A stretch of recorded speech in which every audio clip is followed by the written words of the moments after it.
now. Sorry, I was trying to go on my old computer and obviously was having technical issues. So we went on the new computer and now everything's fine. Justice for Anas, everybody. By the way, we'll show you where you can get those t-shirts.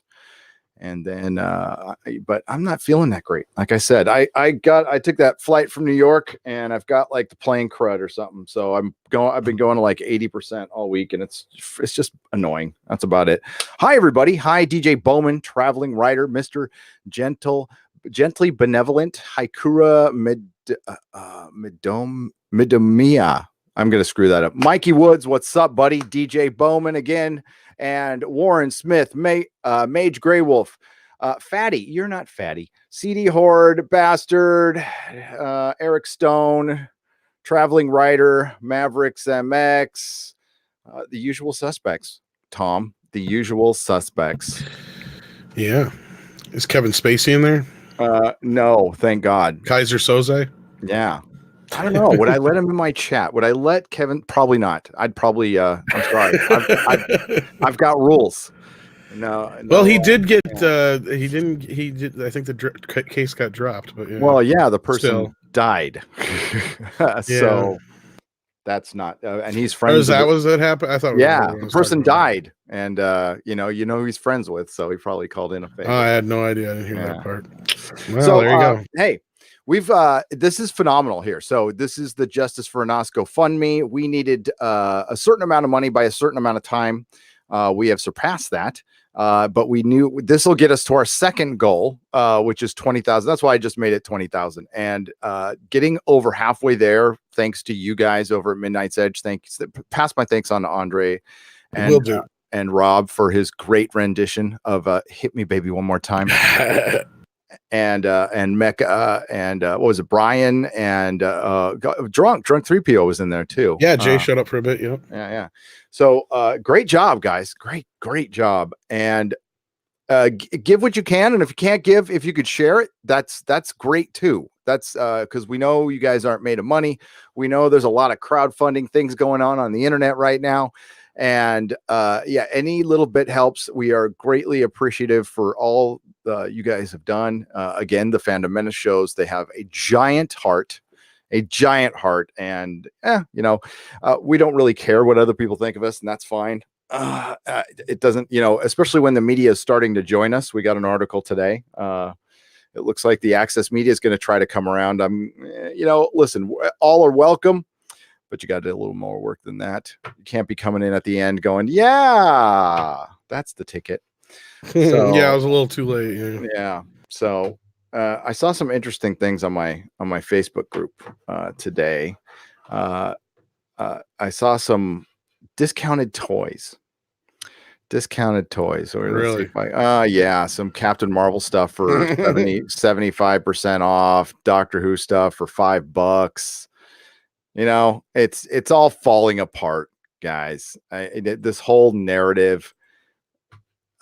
We've been saying it for a year, 2 years. Here we go. Yeah, here we go. Let's share that.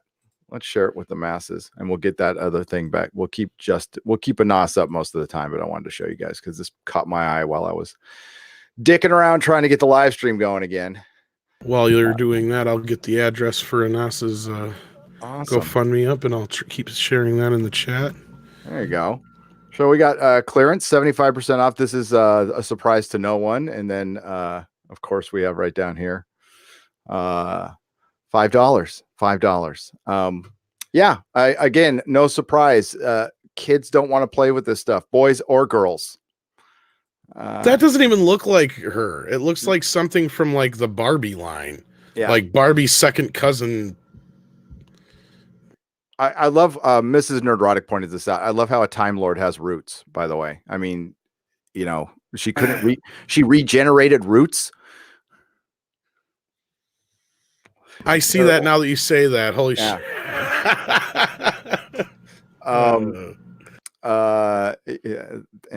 There was some, what did I see here? Oh yeah, there's some pretty good they're erasing Rose Tico, of course. Oh, that's nice. That's China, isn't it? Is it? Wherever it is, it's China or Japan. I can't read the writing in the back, so that looks awesome. That's some great cosplay right there. And the Joker, who would have thought? Like, who would have thought that this was the movie of the year?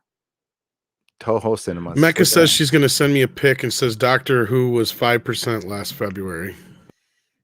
Last February. Oh, see. I was seeing when I went to Barnes and Noble recently, they have the Doctor Who. It's like the last place on Earth here last place in the States that really has a legit Doctor Who section for the TV shows on DVD. And they still haven't changed out the card on top has got Capaldi and Matt Smith and David Tennant. Doesn't show Jodie or anything. So that's how much they're into it. And she's only getting 10 episodes, and it's just falling apart. And it sucks. It sucks because we actually wanted to try to get this thing turned around. I didn't think we could, but the fact that they're recognizing it way too late, it's frustrating. And, God, there's been, if you just go over the last year of how much fuckery has been going on. I mean, aside from the Anas thing, just the Captain Marvel stuff, the Star Wars stuff, the stuff we deal with all the time with CBS. It's almost daily. CBS is clearly the more petty of the franchises. By the way, I say that while Mrs. Nerdrotic is watching SEAL Team 6 on CBS. I shared that picture that Mecca sent me, by the way.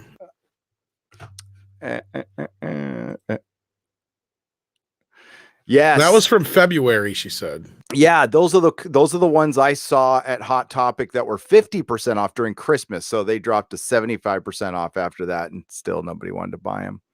I saw one person at New York Comic Con. Yeah, it looks like a girl version of Mork from Orc costume. It does. It's the worst. They did it. It's just like when Hollywood replaces a male character with a female character, they just can't do that. They can't end there. They have to get uber political. They have to get uber political with like a show like Black Lightning. I don't know if you guys ever watched that. I tried that show. I didn't get into it yet. Oh, God, a little overdone there. And they just can't present it as it is, or truly get into the story, get into the weeds of, what if the doctor changes gender after, thousands of years? That would have a profound effect on him or her mentally, everything. And it's just like, nope, I have more empathy now, and I have a family. And all of a sudden I want to start endangering my companions more, because, they're not in danger because there's no stakes, because it's all silly Billy, willy-nilly stuff now. It's all Funko Pop fun. And they forget what made Doctor Who special, what made Star Trek special. I was watching Trouble with Tribbles because before I watch the short trek and review it tomorrow, I want to just be refreshed. I want to know what's up with the Tribbles. I might perspective. Yeah. And even that episode is set up. The writing is so much better, and it's not supposed to be, folks. That we're talking decades, and the writing for Star Trek, the original series, is so much better. It sets up tension immediately. I love how the original series. My favorite part about it, and this probably harkens back to when I was a kid watching it. It was always a little creepy. It was. I mean, that you always had a little. You felt the tension, and when they found this the space station that was sending out the distress signal, and there's nothing there, and they're like, "Well, what's up?" And then Kirk gets all mad because they're wasting. It's the first time he actually talked shit about the Federation that I remember. He's like, "This is the only time I'll disagree with the Federation." We're wasting time. And we got this Russian grain, and Chekhov thinks every Russian invented everything, which was pretty funny. It was a great episode. But so many layers in that. And you see how it's structured. And we have fallen. Things have digressed, and they shouldn't be. And television, the writing is supposed to be, and it is in a lot of stuff. It's better. It's a lot better. Star Trek Discovery is like almost the outlier for horrible writing. Because as mediocre as some shows are, even like, you watch Good Omens, the writing is phenomenal. The dialogue is phenomenal in that. You see a show like Taboo, it's like a goddamn movie. Mr. Robot, just watched the episode last week. It was amazing. So, and then I watched, and it wasn't fair. I watched the Expanse premiere, and then I watched the Q&A short trek on the same day, and it was a joke.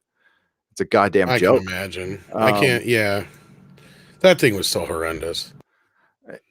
I can't wait to watch the next one. I'm so excited. It's getting to the point where I hope there's less episodes this year, Tom. I really don't want there to be 15. I hope there's like 8 or something. I don't know, like this short trek. I mean, of all the crap they've had thus far on Star Trek Discovery, this last short trek almost made me feel like it was the last Jedi of Star Trek. Like, I know we've gotten to low points so far, but this is the elevator thing to me was just like the lowest. Yeah, Spock singing. I just, they don't care. I mean, that's the impression I got. It's, we don't care what you fans say. We're deep into this. They're entrenched. I kind of understand CBS's position. They're in turmoil and transition right now. They can't afford to. If they fired the Star Trek showrunners right now, that'd be it. That'd be it. It would just collapse. Yeah. So I get it, but if turbo lift, I'm sorry, I said elevator. My bad. Well, it wasn't a turbo lift in that. It was a roller coaster. Yeah, whatever you want to call it. Yeah. It was a roller coaster lift. Did you see the one thing I saw from the short treks was the Enterprise in the start? Yeah. Fucking what the hell? It's huge. It's huge. It's like the JJ Trek version, but the black edition. Yep. Everything on the inside is red and black lights, or black interior red lights. Yeah, it's bloody awful. Fixie Clary, thank you for donating. I greatly appreciate it.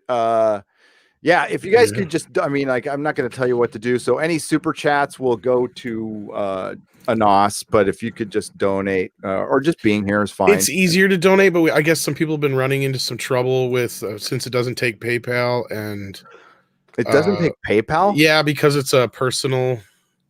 It's set up as a personal deal or whatever. Oh, was I supposed to set it up as? Well, I have to set it up as. Yeah, I was gonna say you had no choice really, but that's kind of what we said earlier. So, like Andre said, is everything we'll make sure that we get whatever we got today from the super chats will go towards as well. So and I'll try to go above. I mean, like the YouTube takes 30%, and I'll try to go above that as much as I can. But I've got bills to pay too. So I mean, it's kind of tough when you really just don't see it because yeah, and and the thing is, like, I actually, and it is 30%, by the way. I go through and I count. I believe it. I read it anyway. Yeah. And I highly recommend all YouTubers do that. Like, go over your statement, check it, because I've seen big companies commit all kinds of crimes actually with pay. As a matter of fact, the Toyota dealership I work for, I knew they were screwing around with our pay. I tried to tell everybody about it. Damn near got fired over it. Then you find out, like, after I got frustrated and quit, there was a class action lawsuit because they were fucking with our pay. Isn't that funny how that works out? Yep. God dang it. Yeah. 75% off, Brian CF. I know it's a joke with listen. By the way, there was some news. Doctor Who is filming a Christmas special, but not for this year. I was gonna say I heard that before, yeah. And then I also heard some rumor like they're trying to drag David Tennant back into this whole thing. Yes, they're doing a comic crossover, but there isn't, and I predicted this. They are trying to get Tennant back. We're close to the 60th anniversary episode, but not that close. And they need something bad. They're desperate because they know they're in for a shitstorm because they're releasing it in spring, and just nobody, they're going to lose half their viewers. They took a year off. It wasn't good. It's going to be a giant dumpster fire. So yeah, they're filming the Christmas special with Jodie Whittaker this month for 2020. So that says everything you need to know. Why in the hell would you do that? Usually they film the Christmas specials pretty close to Christmas, which is weird, but they sometimes, not all the time, but sometimes they have called all the crew back and everything and done the Christmas special closer to Christmas instead of shooting it with the series when you got everybody there. Now, in some cases they did, but in later years they didn't because there was so much turmoil. So this is very bizarre that they're filming the 2012. They're calling it a holiday special. We haven't got confirmation it's Christmas. It's either Christmas or New Year's, but it's for 2020. So it's not for this year. So I think that's interesting. I think that says a lot. Let's get to some of the chat here though. I was gonna say you got some hella super chats there for the I donations. can't believe you guys are amazing. And I'm sorry, I'm at 80% right now. I've been just, ugh. And I got videos to make. I still got to yell at Freddie Prinze Jr. That'll probably be my next video. I love Anas, but I still gotta take on. I know. We talked about that too. Since we had to fill all that time, we had to talk about more than just Anas. You can only talk about that for so long. And I mean, we showed I trimmed down the video that you did, and just to the Anas's statement, and awesome. We showed that a couple of times, but it was like, whew, it was a marathon. That's the longest I've ever streamed before. Oh shit! That reminds me, I'm on EFAP tomorrow. Oh, fun! God damn. What you guys talking about? We are going to be talking about Game of Thrones. Oh. Yeah, so I got to be ready. Yeah. For EFAP tomorrow. Okay, that's all right though. EFAP's fun. So a brief rundown is, if you're not aware, Anas Abdin is suing CBS and Netflix for Star Trek Discovery's use of the giant blue tardigrade that travels instantaneously through time and space, along with the tardigrade's handler was Paul Stamets, who looks a lot like a character that he created. Paul Stamets, the character in Star Trek Discovery, is in an interracial gay relationship, which just exactly matches what Anas has in his tardigrade story. He has a character that looks like Tilly, and he has a character, Yolanda, that looks like Michael Burnham, especially when she's wearing her prison jumpsuit from season 1. It's goddamn identical. So there's also the beacon, which is pretty close. There's a lot of similarities, but and as you know, individually, I could consider them all, aside from the blue tardigrade, all the casting decisions, considering it's 2019, I could consider those coincidence. But when you group them together with the giant blue tardigrade that travels instantaneously in time and space, which nobody else ever has come up with, period. They, in my opinion, completely ripped this guy off. They knew it. They just knew they can outspend him. That's what they did. This is the kind of thing that we can't stand for. I mean, I don't want to sound hyperbolic here. No, but it's true. As a people, in a creative community, we only have so much creativity in us. We only have so many ideas in us. When somebody comes in and swipes them and then gives you the finger afterwards, that should rile you up. That is what the fandom menace is for. If we exist for anything, this loose collection of individuals united in the principle of respecting the fan and the creator and just people, which means, and we get painted with the typical brush by the access media. It's the hit piece on Doomcock was kind of the last. I mean, I don't even care what they say anymore. It was so ridiculous that it was laughable. And I'm glad Doomcock took that one time to address it, and he'll never address it again. And neither will I. I mean, unless you notice, I don't take shots at YouTubers, although, many have taken shots at me, which is fine. We've had the same thing, but we try not to get into beef. It's nonsense. No, we got bigger fish to fry here, and this is a big one. And if we can get this a win for Anas would be a huge win for the Fandom Menace. Well, I think we've already sent a message. Oh yeah. I mean, you and I, we set our first goal at 5. If we figured if we could get to 5,000 by Monday, we'd be good, because that's what he needed, right? Yep. So to get the ball rolling. We've already surpassed that. We're heading towards that first goal, which will really get the ball rolling. I think this is going to send a message. If we can get to $20,000 by Monday morning, that's amazing, folks. That sends them a message that we are not fucking around. So I'm going to send out this is a olive branch. I saw that there's an article out there that considers the new Disney Star Wars trilogy the worst trilogy. I think that's the Access Media trying to correct themselves. And you know what? I think in certain ways we should allow them. And this is a great opportunity. Here is the olive branch Access Media. Pick this story up. Go Woodward and Bernstein on this shit. If you guys even know who those people are, and write articles, do your investigation, get your sources going, and help Anas. And you know what? Get to the truth on this one.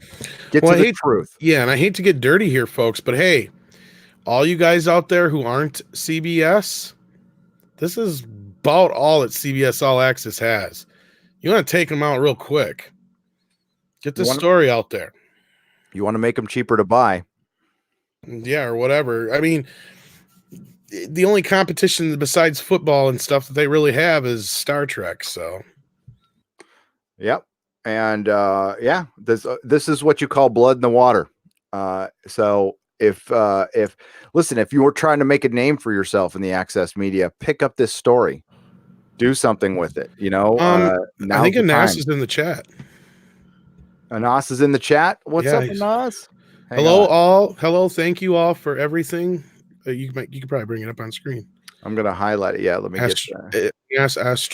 An astronaut cartoon. I can't even talk. Bump, bump, bump. I'll find it. There he is, right there. Look at our friend Anas is here. Everybody, show respect to our good friend, the man who's been fighting CBS for a year. He's been getting shit slung at him that I wouldn't even say to my worst enemies ever, let alone, you know, just an individual, because they're trying to fight for what they feel is right. There's groups of people out there who want to make life a living hell for this man. And you guys have come out in full force to show support for a cause that we all believe in. And it's just amazing. And here he is. And he says, hello, thank you all for everything. I have many things I want to say, but I'm truly speechless in front of all your support. And that's kind of what he said to me in private. So that's kind of cool that, you know, I didn't want to, you know, say it out loud to everybody, but, you know, I'm glad that he finally was able to say it. That's really cool. This is a tough situation for you, Anas. This was all thrust upon you. You were like minding your own business. I'm sitting there creating a point and click adventure game with some weird stuff in it, you know, and fun stuff, and being creative, just chilling. Then you get a bunch of emails. Hey, dude, you know that major franchise out there, Star Trek? You ever heard of it? Yeah, they totally ripped you off. You're like, what? Nah. And then you find out they did. And now he's getting a bunch of tension, positive and negative. And Anas, I saw what was sent to you from certain people right around when your father passed, which was disgusting. But and I listen, I don't think that's Star Trek fans. I just don't. I can't believe actual Star Trek fans would ever do that. I know they get protective of their show. I know they're a little weird, but that sounds like CBS honks to me personally. That's my opinion on the situation. I would hope that wasn't a Star Trek fan, because you don't understand Star Trek then in any way, shape, or form. And neither does CBS, because what they're doing to Anas completely betrays the ideals of Starfleet within the narrative. We all know what really goes on behind the show. And, you know, I think it's just time to, you know, if Hollywood wants to come out and moralize on us all, that, you know, tell us how to live. Well, you know what? Be the change you want to be, CBS, Hollywood. Look at the man and the woman in the mirror and come correct on this one. And again, another olive branch. Talk to Anas. Work this thing out, CBS, and I'll back off immediately if you talk to this man and if he wants to talk to you. And if he doesn't at this point, I don't blame him. I really don't. Otherwise, I'd take a look at this. The longer you wait, the more we're going to get support behind this guy, and he's going to have the money he needs to fight you. So he's going to be less likely to be intimidated by a big corporation like yourself. You know, and this is showing he's not intimidated now already. This guy's gone through hell. Yep. And you know what? Listen, even I pause a little bit when I'm making these videos, and, you know, I got to think that I'm taking on a corporation that could start, you know, I'm not worried about anything, but it's a big, giant billion-dollar corporation. You got to think twice before you. They're probably not going to do anything, but listen, I've got things to protect myself. But I believe in this fight. I believe in Anas. I believe this is just wrong, and and I don't even give a shit if it's winnable or not right now. I know Anas does, but we got it. You can't look at that. You got to look at this one day at a time. It's just how I approach recovery. If I looked at the rest of my life going, I'm not going to be able to drink or do anything that's daunting. That's why they teach us the one day at a time principle. Like, just do not look past 24 hours because it can get daunting. So that's what we're going to do. We're worried about right now. We're worried about this GoFundMe. I'll refresh it. And you guys have been great. This pumps me up. Man, I love the Fandom Menace. I really do. I know you guys have come out and just shown, because like I said before, we couldn't imagine us being sitting here right now talking about 12,000. We were lucky and hoping we could get it to that 5. Yeah, I had no idea. All right, so we'll start out. We got some big super chats here, my friend. Yeah, you do. Mr. Gently Benevolent for Australian $10. Much respect to you for supporting Anas and drawing attention to this. Gary gave to the GoFundMe earlier, and add this to any other contributions you're making. Let Anas be penicillin to our STD. He is the fanicillin to our STD. He is. Yeah. And thank you, Mr. Gently Benevolent, for both donations. Anas appreciates it, I'm sure, and I do. And it's been, I can't believe you went 9 hours today, man. That's awesome. It's the least I can do. But hail to Tom, everybody. Much respect for doing that. No, I mean, I've created things in my lifetime, and if I ever got to a point where, even if it was at a level where, Anas, like I said, he spent hours and hours of his own time when he could find the time between taking care of his parents, and I'm sure at least one job, maybe more. I have no idea. I know at least one, I'm sure. And doing all this stuff making this game on his own. We could say there's things about people who have gotten all kinds of money who haven't even started to work on a said game that they got paid to do, and whatever, we're not going to get into that. But this guy's doing it all on his own while dealing with all this other crap. And then to see what you've created be stolen by somebody like that, just blatantly. Because we got to say allegedly, but let's be real here. It's pretty blatant, and I had a lot of people argue after the case went down with me, and it's like, you guys, you can say all you want, but even a child of 4 could see that these things are very similar. You know what I mean? And to argue the Scenes Affair thing is bullshit. To argue you can't copyright an animal is bullshit. We get that. And Nas gets that. He's not trying to copyright the tardigrade itself. He's trying to copyright his tardigrade that should be protected. I can't believe the judge fell for that argument. And, we showed Anna last night, that Star Wars girl. She was shocked. It's just a matter of getting it out there. We need to get this out there to more people, because once they see it, there's like no. And listen, CBS would change their mind immediately if there was more public sentiment towards it. Unfortunately, the show they made is so bad, it's not getting. People are watching it less and less, but we still need to bring attention. I hate bringing attention to this stupid show, but we need to do this. I Love Scotch for $10. Live stream part due? Yes. Because the first one was part poo. Because that was me. I boomered it. Unless he means the marathon. yeah, maybe. He probably means yours, because you were having audio issues like crazy. Yeah, I was on the wrong computer. Stupid. Oh well. KMFS for $5. We're all hater babies raising money for an Egyptian guy. We deserved a pat in the back. Here's $5 to split evenly. XOXO. Gary, please make kissing sounds. Oh, no.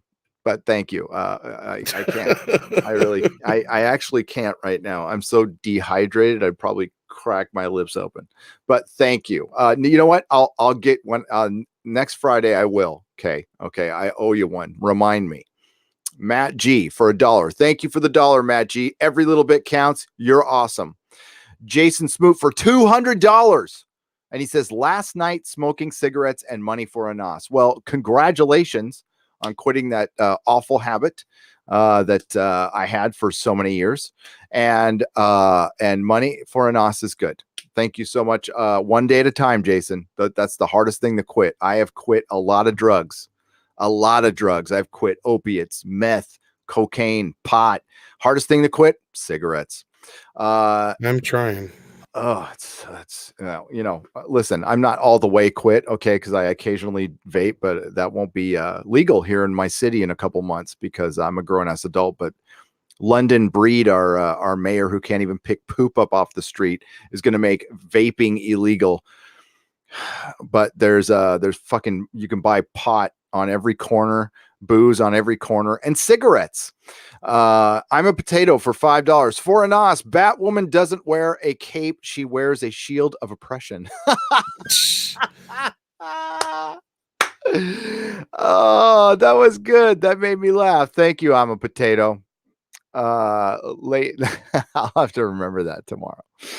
Lady Mist for $50 and no comment. Well, Lady Mist is just awesome. She kind of drops the mic with her $50 for a nos. Thank you so much, Lady Mist. We appreciate it. Fixie Clary for $5. Get well soon, Gary. Hugs. Thank you. I will. I want to get well because this is annoying. It's making everything take longer. Mr. Gently Benevolent for Australian $5. You're on EFAP. Use this to buy yourself some caffeine. Lots of caffeine. Also, say hi to Wags. Would you? I will. I will be going to Pete's prior to the EFAP. I got to find out where we're starting, but I'm sure it's a decent hour. And all hail Mahler and Rags and Word of Wolf. Those guys are brilliant YouTubers and people.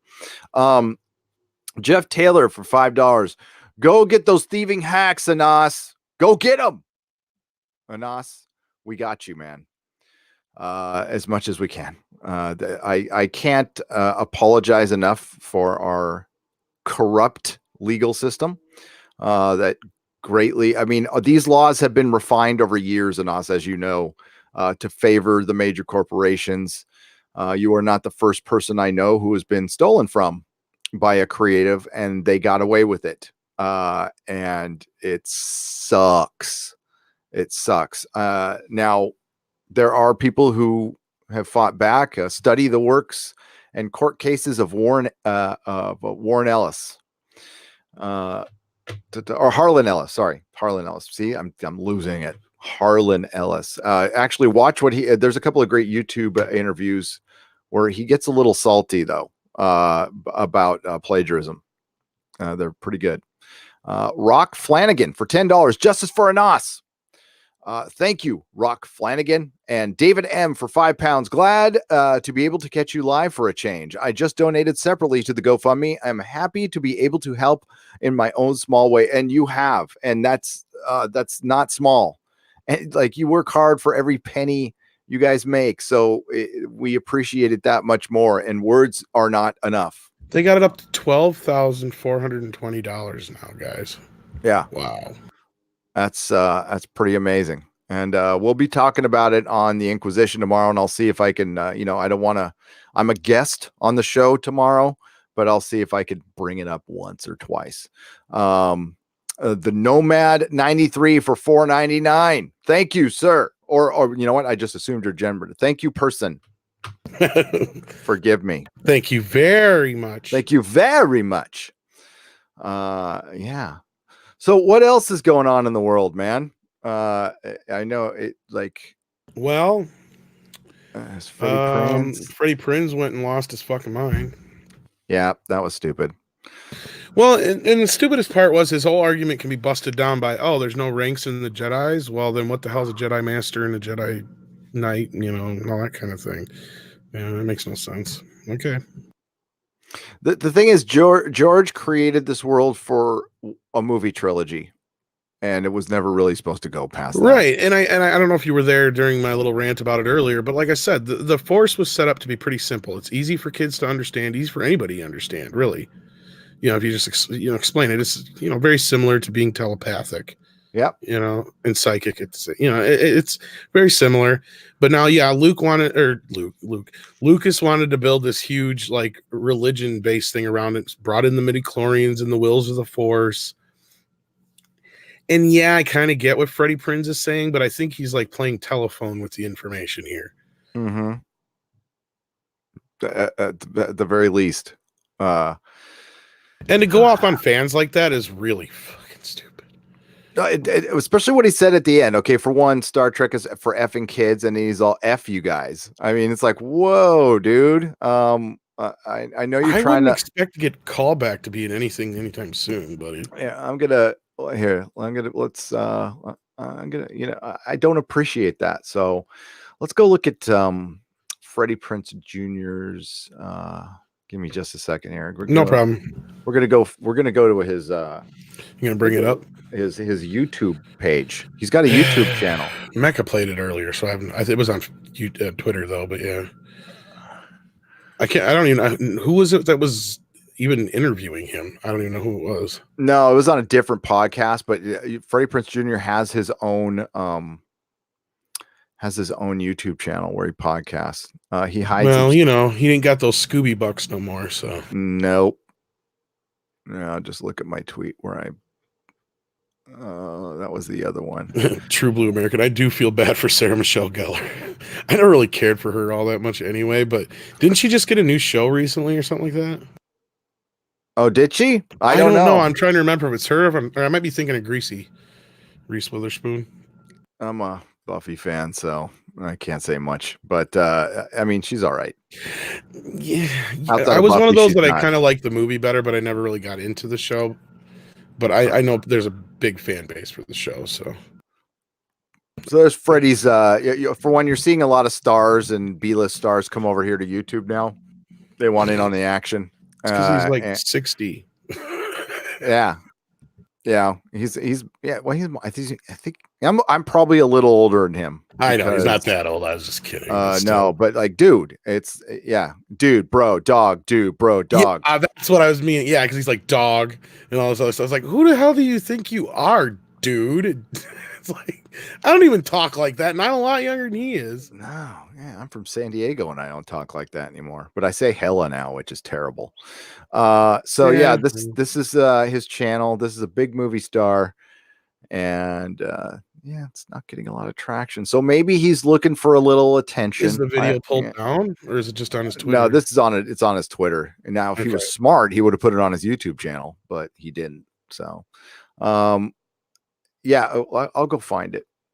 Is it on his Twitter page? I think so. I might even have a link for it here. Hang on. Yeah, shoot me a link if I got it. Mecca was in the chat earlier. I saw her. I don't know if she still is anymore or not. Oh, here it is. Yep, I got it. Collider video. Do you want just the link of it? Yeah, could you shoot it in Facebook? Absolutely. Yeah. You want it in Facebook? Yeah, because I have it up right now.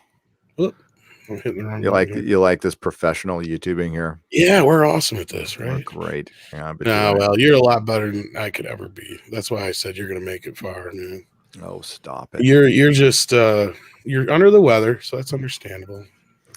Okay. There you go. I shot it to you on Facebook there. Awesome. I got it up. And now let me get rid of my this is fucking hilarious. 75 boomer windows going on here right now. It's like, and I can't close out any windows. I might lose my history. Like dad. It's like my computer's not working. Well, because you don't close nothing. You got too much junk on it. Yep. Don't say yes to everything. Shout out. What are cookies? But I was gonna get $100 gift card. You have to watch this amazing rant. God, Collider, you suck. Okay. I wonder if you can hear that. Oh, wait. You got the audio shared, or you have to reshare it? I got to reshare it. Hang on. Let me boom, and then we'll do that one more time. Yeah, I like this. StreamYards works all right when it's on Google, but I was trying to use it all day on that Firefox, man. It does not like Firefox at all. Oh, Jesus Christ. See, too many windows up, man. Oh, dude, I am like out of it right now. It's all right. It's like I'm on drugs. Orville Nation, $5. What's up, Orville Nation? I met Orville Nation at in New York. That was pretty damn Say cool. while you're doing that, I could probably catch up on a few of these super chats. Yeah, go ahead. See if I can here. We'll get that going, then we'll start it up. Oh, you got it now. So I got it, but here, wait. Let me read a couple more. Let me. yeah, like 3 or 4 at least come in. Yeah, we did. Okay, so Mr. Morden for $5. Best I can do at the time. Got laid off from work. Oh man, you don't have to do that. Oh yeah. If you guys can't afford this, just at least share. You don't have to. Oh, Rob's in the chat. After concussion with no pay for a week. How come they didn't pay you? You got a concussion at work. You want me to talk to your boss? Yeah, that's workman's comp, dude. Yeah, man. Got to support my favorite YouTubers, Gary and DVD, Justice for Anas. Well, thank you, Mr. Morden. We really appreciate it. Give what you can, but really take care of yourself. Yeah, maybe there's something we can do to help you. Let us know. Yeah, take care of that noggin. Yeah, please. But yeah, seriously, dude, email me. Maybe we can get your name out there or something. Yeah, that is some bullshit. But thank you. The Nomad 93 for $4.99. Thank you very much. No comment there, but we get your sentiment. But yeah, to go back, that's one of the few things that this, I don't want to say it's cancel culture's thing they made up, because this is before that, is how the one good thing social media has brought out is, once in a great while you will be able to fix injustices like what's going on with the NAS. We may not be able to fix it, but we can help.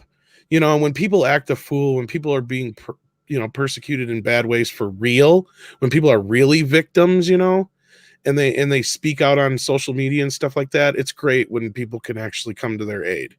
Them are the times that I like it. It's when the fake crap that just bothers me. When people are making a big deal about black people having a barbecue at the park or some stupid shit. Yep.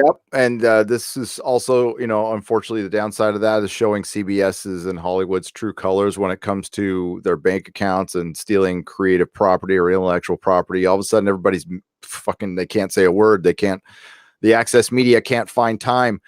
They, access media, you wouldn't be called that. You wouldn't be irrelevant if you took on stuff like this. Exactly. We're not actually your enemy. I know you look at YouTubers as your enemy, as a threat to your existence, because we are. The only reason we are is because you weren't offering the public what they needed anymore. Period. And we do. Somehow we do. We found that connection, and you have every opportunity to get it back. You have every opportunity to start being honest, but that shill tag, that access mad tag is earned. It's earned. It's not anything I made up. I mean, you earn that. And I heard it somewhere. I don't know where the hell I heard it, but I heard it. I've heard it from a lot of different places. Yeah, quartering. And I think, well, not only that, I think what's his face, that video on speaking of Collider, I just forgot his name. Who was like, I paid my dues. I've been shilling for Star Wars. I've been a fan. Yeah, exactly. Yeah, I've been a fan. What was his name? Jesus. I can't remember his name. I just drew a blank now too. Christian Harloff. Christian Harloff. Yes, yeah. Thank you. So your brain works that much faster than mine now. But yeah, that was like a crowning moment of this is definitely a thing. Between that and that little interview clip where the guy said, "Oh yeah, people gave The Last Jedi good reviews because they want to be able to have access to these people."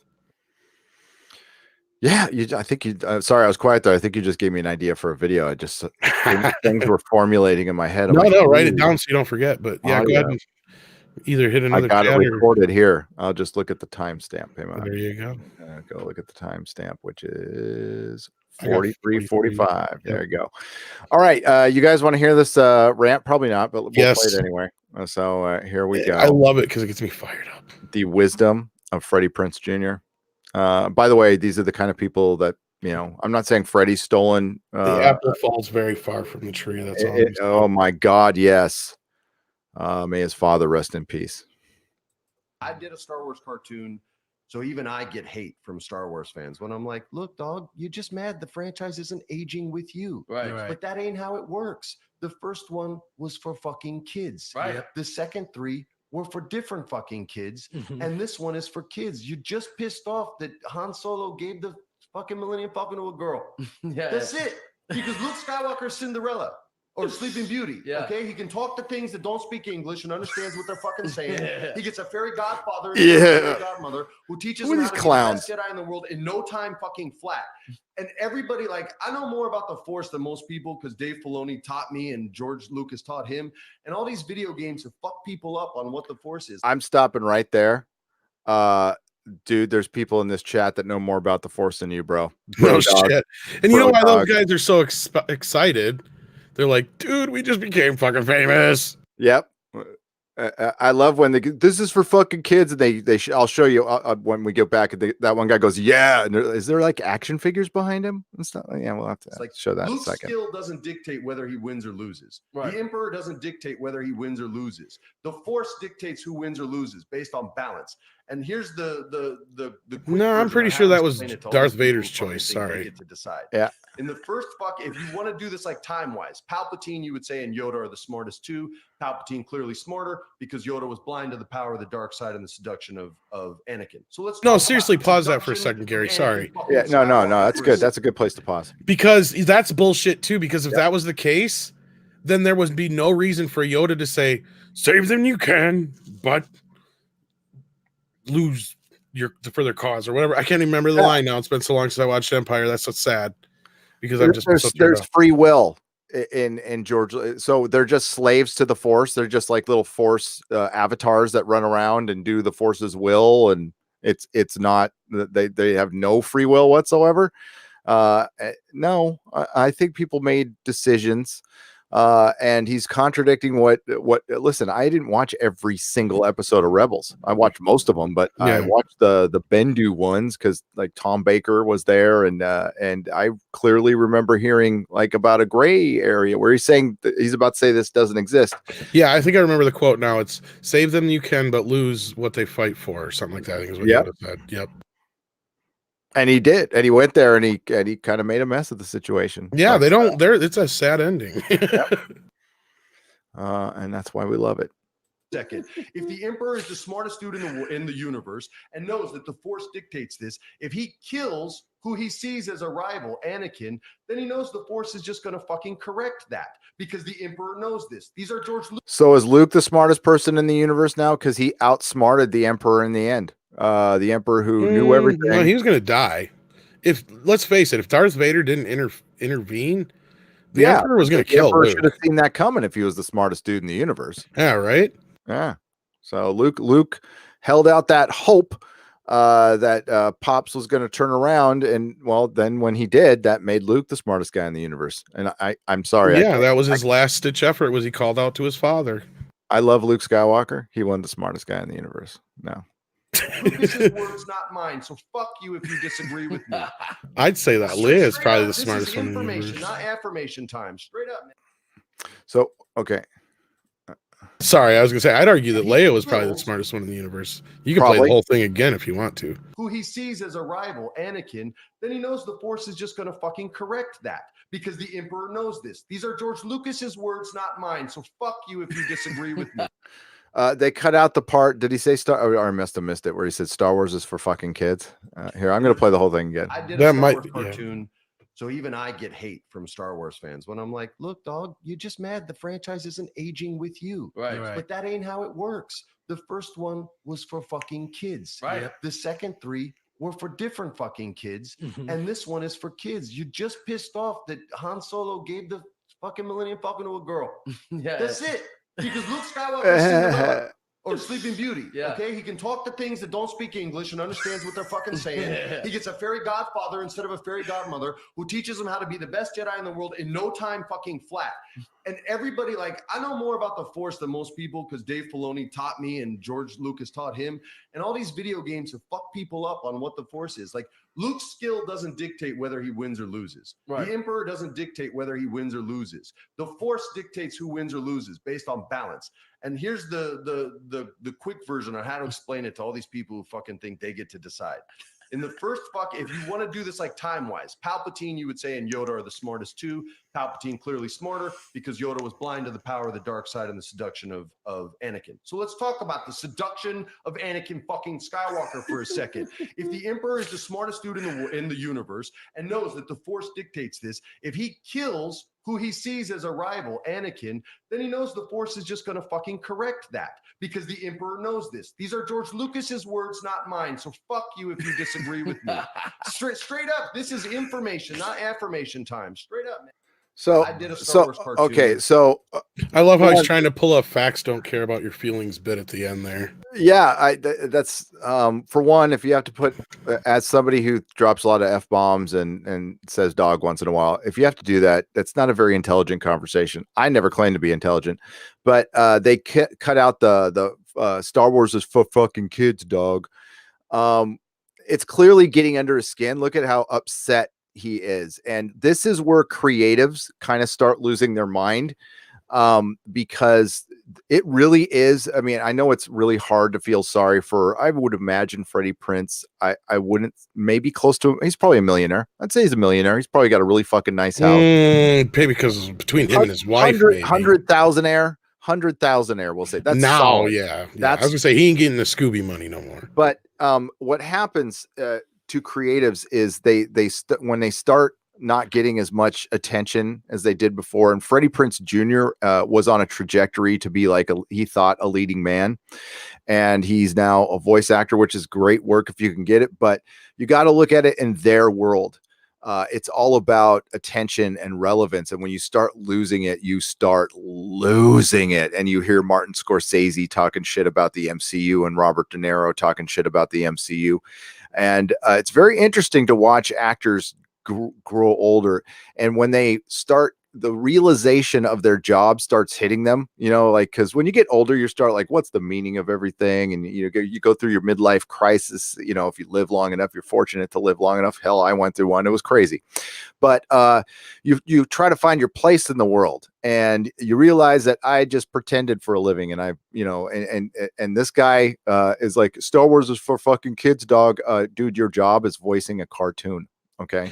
Right. So I wouldn't be judging everybody. And listen, it's great work if you can get it, but they get frustrated when they realize they're just dancing puppies. They're monkeys and that's what they do for us. And when he said, oh, the guys or the guys and gals who think they get to decide, I don't know if any of you heard him say that.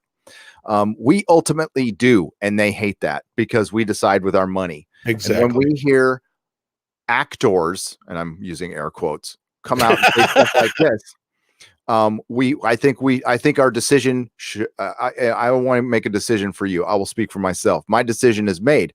I am not going to support anything this dickhead is in because of the shot he just took at fans. You don't need to say these things. You can take the high road.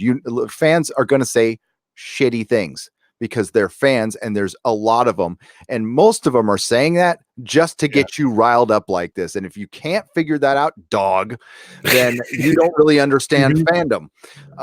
They're doing it for the lulz. And they got you, man. They're creeping under your skin. Jeremy is firmly under your skin, and the fandom menace, they're there, man. They live. That's what that is. Because has he ever said anything like that? Is he trying? You think he's trying gone to act after like Jeremy before? And you think? Oh, wow. Yeah. So it's funny you mentioned. So finish. Sorry, go ahead. No, I just say the fandom menace as a whole, which is, it's not just Jeremy. Jeremy represents the geeks and gamers, subscriber base, and it's everybody. He's kind of seen as like between him and you and Doomcock are kind of seen as kind of the three-headed hydra of the fandom menace. Don't get me wrong, and EBS too, to a point. Yeah. So don't get me wrong on that. So the four-headed hydra. But that makes sense. But no, it's funny you say that he keeps mentioning fans. That's one thing I noticed is really relevant here. He's one of the first people to come out and attack us and actually said fans. Yeah. And I think there's a reason for that. And I think there's a reason why he's getting so upset. Is that it's not just the quote unquote loud minority anymore. The silent majority has started to speak up, I think. And I think that him and Disney are starting to realize that shit's hitting the fan, because we've seen a lot of stuff happen in the news that you and I have covered and everybody else has that's going on. And some of it's kind of looking like it's true. Some of it's already been confirmed. Like the multiple cut thing was kind of confirmed by JJ, of episode 9. And then somebody brought up in the chat here, I just lost it. I had it. Said something about him getting the Disney money. Here's the thing about Disney money. I wanted to bring up this point. It's the same thing with Marvel and Disney and Star Wars. They don't pay people a lot of money. No. There was a reason why it was a big deal made about Captain Marvel getting $5 million. Because these guys usually get next to nothing. They usually get a little above scale. Because here's the way they sell you on these movies. You do us a solid, do us 4 or 5 of these real cheap, and we'll make you the biggest star on the planet. And that's how they kind of work these things. Exposure. That's how yeah. it all works then. Oh my God. I don't know if you've done editing work. So Yeah. you've probably been offered, hey, I can't pay you, but if you work on this project, I'll get you the next one. And, I did a lot of free work that went fucking nowhere based on that. So, oh yeah, I've had my instances. Andre is one of the first solid dudes I've met in this kind of industry where I did a lot of work for him and he came through in spades. Yep. But you got to pay your dues, and you understand it. But you're right. Yeah. That's how it goes. What was it? Orlando Bloom for Lord of the Rings made what, $140,000, which I think that's scale. Yep. Because I think the average for most of the Marvel people when they first start out is $350,000. That's what I think Henry Cavill got for Man of Steel. I think too. And bless his heart, he didn't complain about it. But I want to get on camera for this one because this is for Freddie Prinze Jr. See this article right here, Freddie Prinze, dude. That dog is the tide turning, dog, bro. You understand me, dog? Bro. That is the tide turning. So, bro, dude, why don't you listen to your fan base, shut your pie hole, and dance, monkey? Go do your voice acting or whatever you want to do. Take care of your kids. Be a good dad, and don't call out fans. And nobody will give you shit. Yeah, I actually kind of used to like him. I backed him. His take on on Miss Monopoly was solid. It was a solid take. I'm all shit. This guy's coming around, and maybe he did this because he got a little too much support. But you know what? This is the side you want to be on, dog. If there's a side to it at all. So yeah. No, I think you were onto something with the whole. I think it was kind of more of a. I think he was kind of more directly going after, if not Jeremy, people like Jeremy. And world class bullshitters and us and stuff like that. I listen.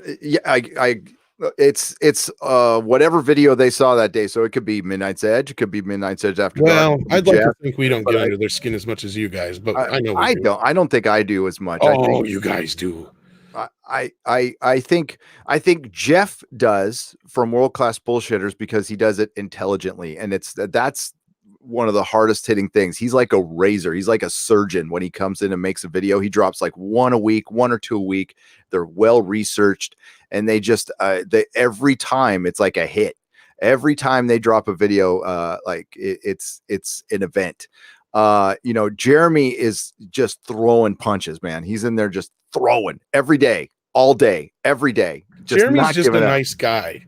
That's the best part about him. I don't agree with a lot of his politics, but he's a nice guy and he's funny. He's inviting. He's down to earth. And you met him in person. He's one of the guys I haven't yet. So I can imagine what it's like though, seeing your guys' videos and palling around and stuff. So Jeremy's motor is always running. It's cool, but he'll give you the shirt off his back. Absolutely. He seems like it. That's what I'm saying. And that's what a lot of things I don't understand, how people can even, just the insults that get slung at us. And I don't know. And if you are somebody out there who is going out there and deliberately, trolling these people and attacking these people, don't. It's not worth your effort. It's not worth your time. We don't go out of our way to go watch pro whatever said franchise videos that talk smack about us just to go in there and talk shit about them and throw names and sling arrows. Let's rise above that, because that's what stuff like Anas has dealt with, and he hasn't been slinging anything at anybody. Nope. And I don't know, probably since this has started, I'm sure he's gotten some. I haven't even bothered checking on my end. But, I don't know if he wants me to say, but I know he has. They want to direct it to me, please. I'll well, and that's how I know you and Doomcock get under their skin more than anybody, because I see you and Doomcock come up more on the pro Star Trek Discovery sites, for instance, and stuff like that than we do. So, of course, we're banned from everything. I haven't even gone into their. I don't even do the Facebook group thing other than mine. And thank you for everybody who's joined. But maybe I should try to join some of their groups. And see I what did happens. invite you like twice and you didn't, so I just like, I Oh. guess you don't want to join. So Well, I I'll was, check. you know, I it's just cool. can't see it. No, I get it. I get it. You probably get so much shit on your phone, dude. I learned that after a while too. So it's just I'll like, look for it after the show. no worries, no worries. I don't want Uh, to feel like you're pressured into it or anything like that. 'Cause so I know it's, you know, it's another Facebook thing. So we're going to read this article, then we'll check back in on the GoFundMe in a second. So this is from CBS-owned CNET. A new Star Wars trilogy is worse than the prequels.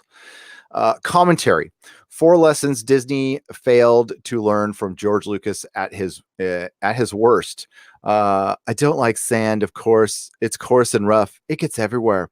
Is one of the most painful lines in Star Wars Attack of the Clones, and it's only made worse by Anakin's halting delivery and awkward hand stroke of Padme. He said hand stroke.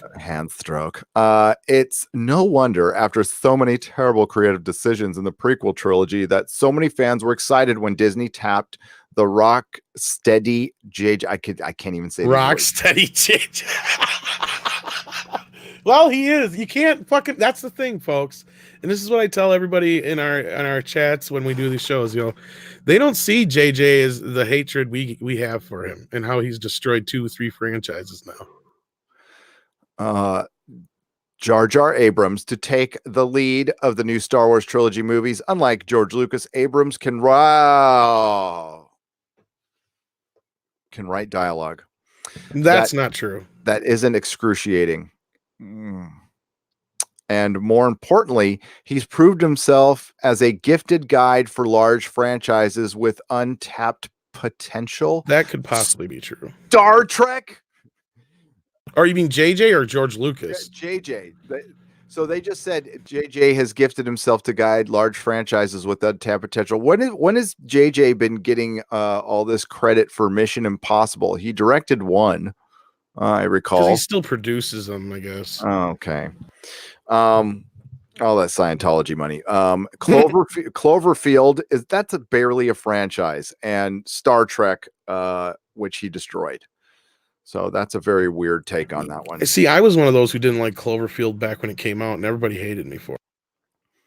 I thought it was okay, but I mean, it wasn't memorable. It was about as memorable as Blair Witch. I saw Blair Witch once. I thought it was okay. Well, I mean, it was pretty good for students. You know, it was cool that you got to see the monster, but every action that every person makes in that movie is dumb. Yes. It doesn't feel real at all. Yeah, no, it feels like a student film. It looks like a bunch of LA people in New York, but they're LA people for some reason, are running around after they went to the Viper Room or something, and then they got eaten by a monster or chased by one. All he did was produce it. That would be like bringing up Gremlins when you talk about Spielberg. Who does that? Yep, exactly. Matt Reeves directed it, actually. Yeah, that's right. As the Disney Star Wars trilogy. Oh, look at this. Disney Star Wars. As the Disney Star Wars trilogy draws to a close, I know our friend RME doesn't like that, but that's what it is. And, I got to say, Itchy Baka was the first one I saw calling it Disney. Well, because the Disney Star Wars is dumb. That's where I got it from. So I find myself genuinely longing for the days of the prequels when I'm feeling what I'm feeling isn't nostalgic, and it isn't ironic love for the schlocky cinema that animates prequel memeing Redditors either. Oh God, it's hard to read. What does the hat even mean? I don't know. He's talking in like Buffy ease. What I miss is the daring. Nobody can say George didn't swing for the fences with his prequels. After all, the same experimentalism that gave us Binks and the sand dialogue also gave us the iconic Darth Maul duel, the best opening sequence in any Star Wars movie, and so much more. The best opening sequence in a Star Wars movie in the prequels. I wouldn't say any of them were. Empire has the best opening sequence. Come on, yeah, please. probably. Stop it.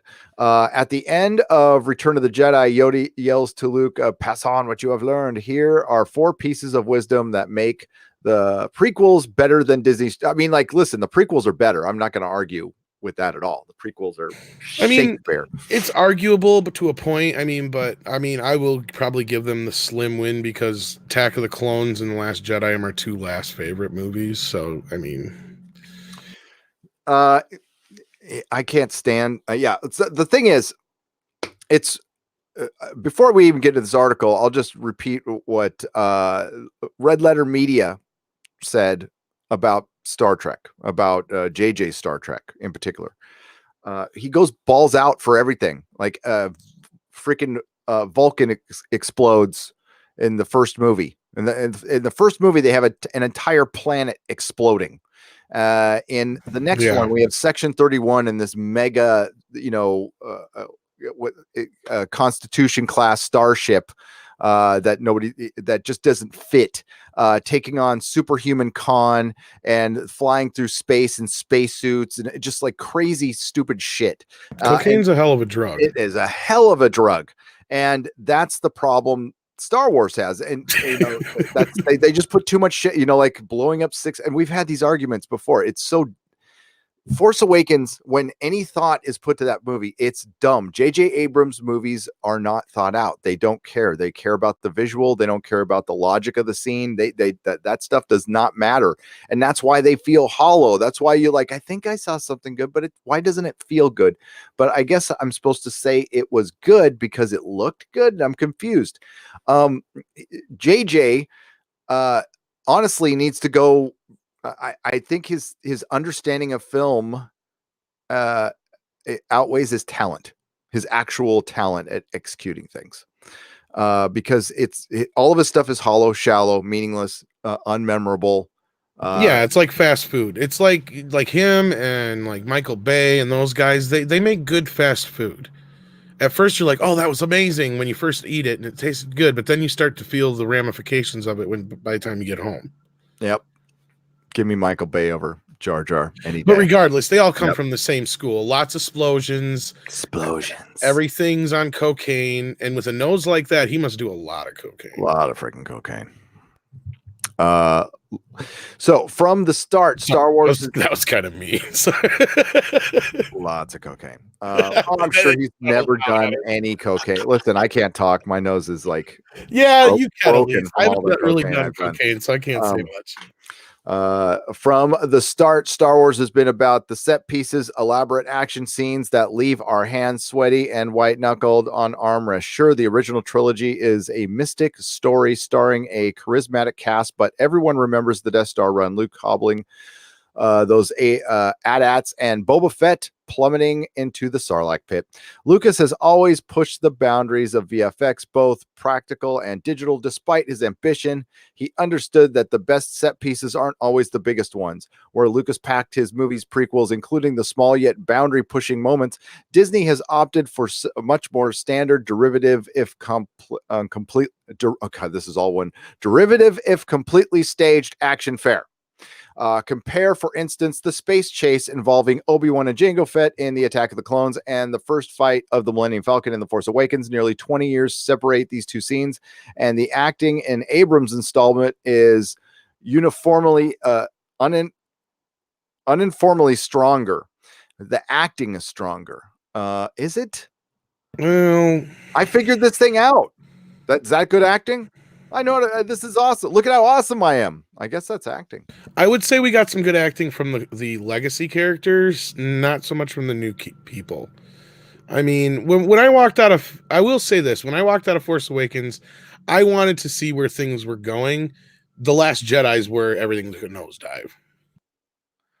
God, I don't know if I want to read this whole thing. Outside of Rey, I don't know if you'd want to either. This is just somebody fucking rambling to speak about cocaine. Does it get to a point? The fear of loss, the path of, and that's always, this is what impresses me most about Star Wars fans. I'll give them this. The prequels infinitely had a lot more ideas. And you're trying to root for this article from the start, but it's badly written. Even Ryan Johnson's Last Jedi, which fans largely I can't even read for tearing down Star Wars conventions, missed the point. Johnson fought to subvert Star Wars lore, not to make a particularly innovative movie. So, oh, well, that's different. So many scenes felt fuller of winking references than crucial plot or character moments. His dialogue leaned more towards Joss Whedon's Marvel humor than Star Wars tension building.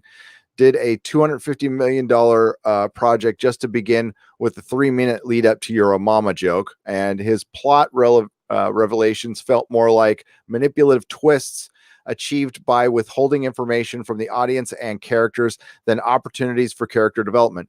That is J.J. Abrams, and I know we're talking about Rian Johnson here, but that sums him up right there. That's something I want you guys to remember.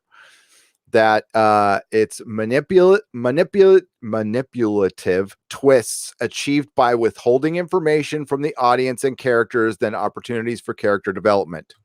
That is that's Mystery Box right there in a nutshell. That's subverting expectations. It's cheap, gimmicky storytelling. So because you put in the least amount of information, meaning you're putting in the least amount of work. And these people don't really, you always hear people in Hollywood saying how hard they work. How many actual hard workers have you met at auto shops or anything talk about how hard they work while they're working? They just fucking work.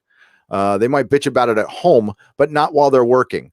And this, I was going to say, usually the guy who's boasting about doing so much work is the guy who does the least amount of work. And, but I've seen, master mechanics, do 20-hour days. Don't say a fucking word. They just do it. And then they collect their giant check. Yep. Poe's ill-advised mutiny killed an untold number of innocents. Poe's ill-advised mutiny. Well, I would say it was Holdo who killed all those people, for instance, but his decision stemmed from Admiral Holdo's inexplicable opacity. Was the lesson really to blindly submit to chain of command? If it's a female, yes. In a way, Johnson's Disney entry was more ambitious than Abrams, but I'll agree with that statement. But neither tried to swing for a home run in the way Lucas did with all of his movies, because they were his, and that's the inherent flaw in the beginning. That's why you're never going to see a company that bought something that was already worth money take any kind of chances with it. They're just not. And that's what happened. If you've read Iger's book, that's exactly what happened. Yeah. And that's the death of creativity right there. Pretty much. Done. You which is sad, because up to that point, and I brought this up earlier, I don't know if you were on the stream yet then. What's sad about that is Iger, he won back Pixar after Eisner fucked that up. And then he brought on Marvel and didn't mess with that. And that was supposed to be what he promised George. And then the first thing he did was, like you just said, play it safe. No, we're not going to go with these new ideas. Because regardless, I'm not a big fan of the prequels, but at least they have a lot of new ideas. You're right about that. Mm-hmm. Or that article was right about that too. Yeah, all The Force Awakens was the same old ideas. And then you get the ultimate, 180 with The Last Jedi. And it's too many new weird ideas that don't fit. It's like somebody bringing Duplo blocks to a Lego party. It's yes. Remember, you're old enough, so remember when we first heard about Coruscant. You first heard about, because when Star Wars first came out, I can't remember if it might have been originally mentioned in a novelization. I can't remember. It's been a long time. But the first time you heard about it, it was this, because we saw the outskirts, and this was the best part about Star Wars, is we saw a base here, a mining city in the outskirts of the galaxy. We always were on the outskirts. We're not in, like, Coruscant was like, that's where the Empire was, and it was just like this mystical thing that was much better in our imagination. But when we heard it was going to be in the prequels, I was fucking stoked. No matter how I felt about the Phantom Menace, I'm like, oh, we're going to go to Coruscant. What the holy God, I can't wait for this. At least he delivered on that. It looked cool, and it made the universe and the galaxy bigger.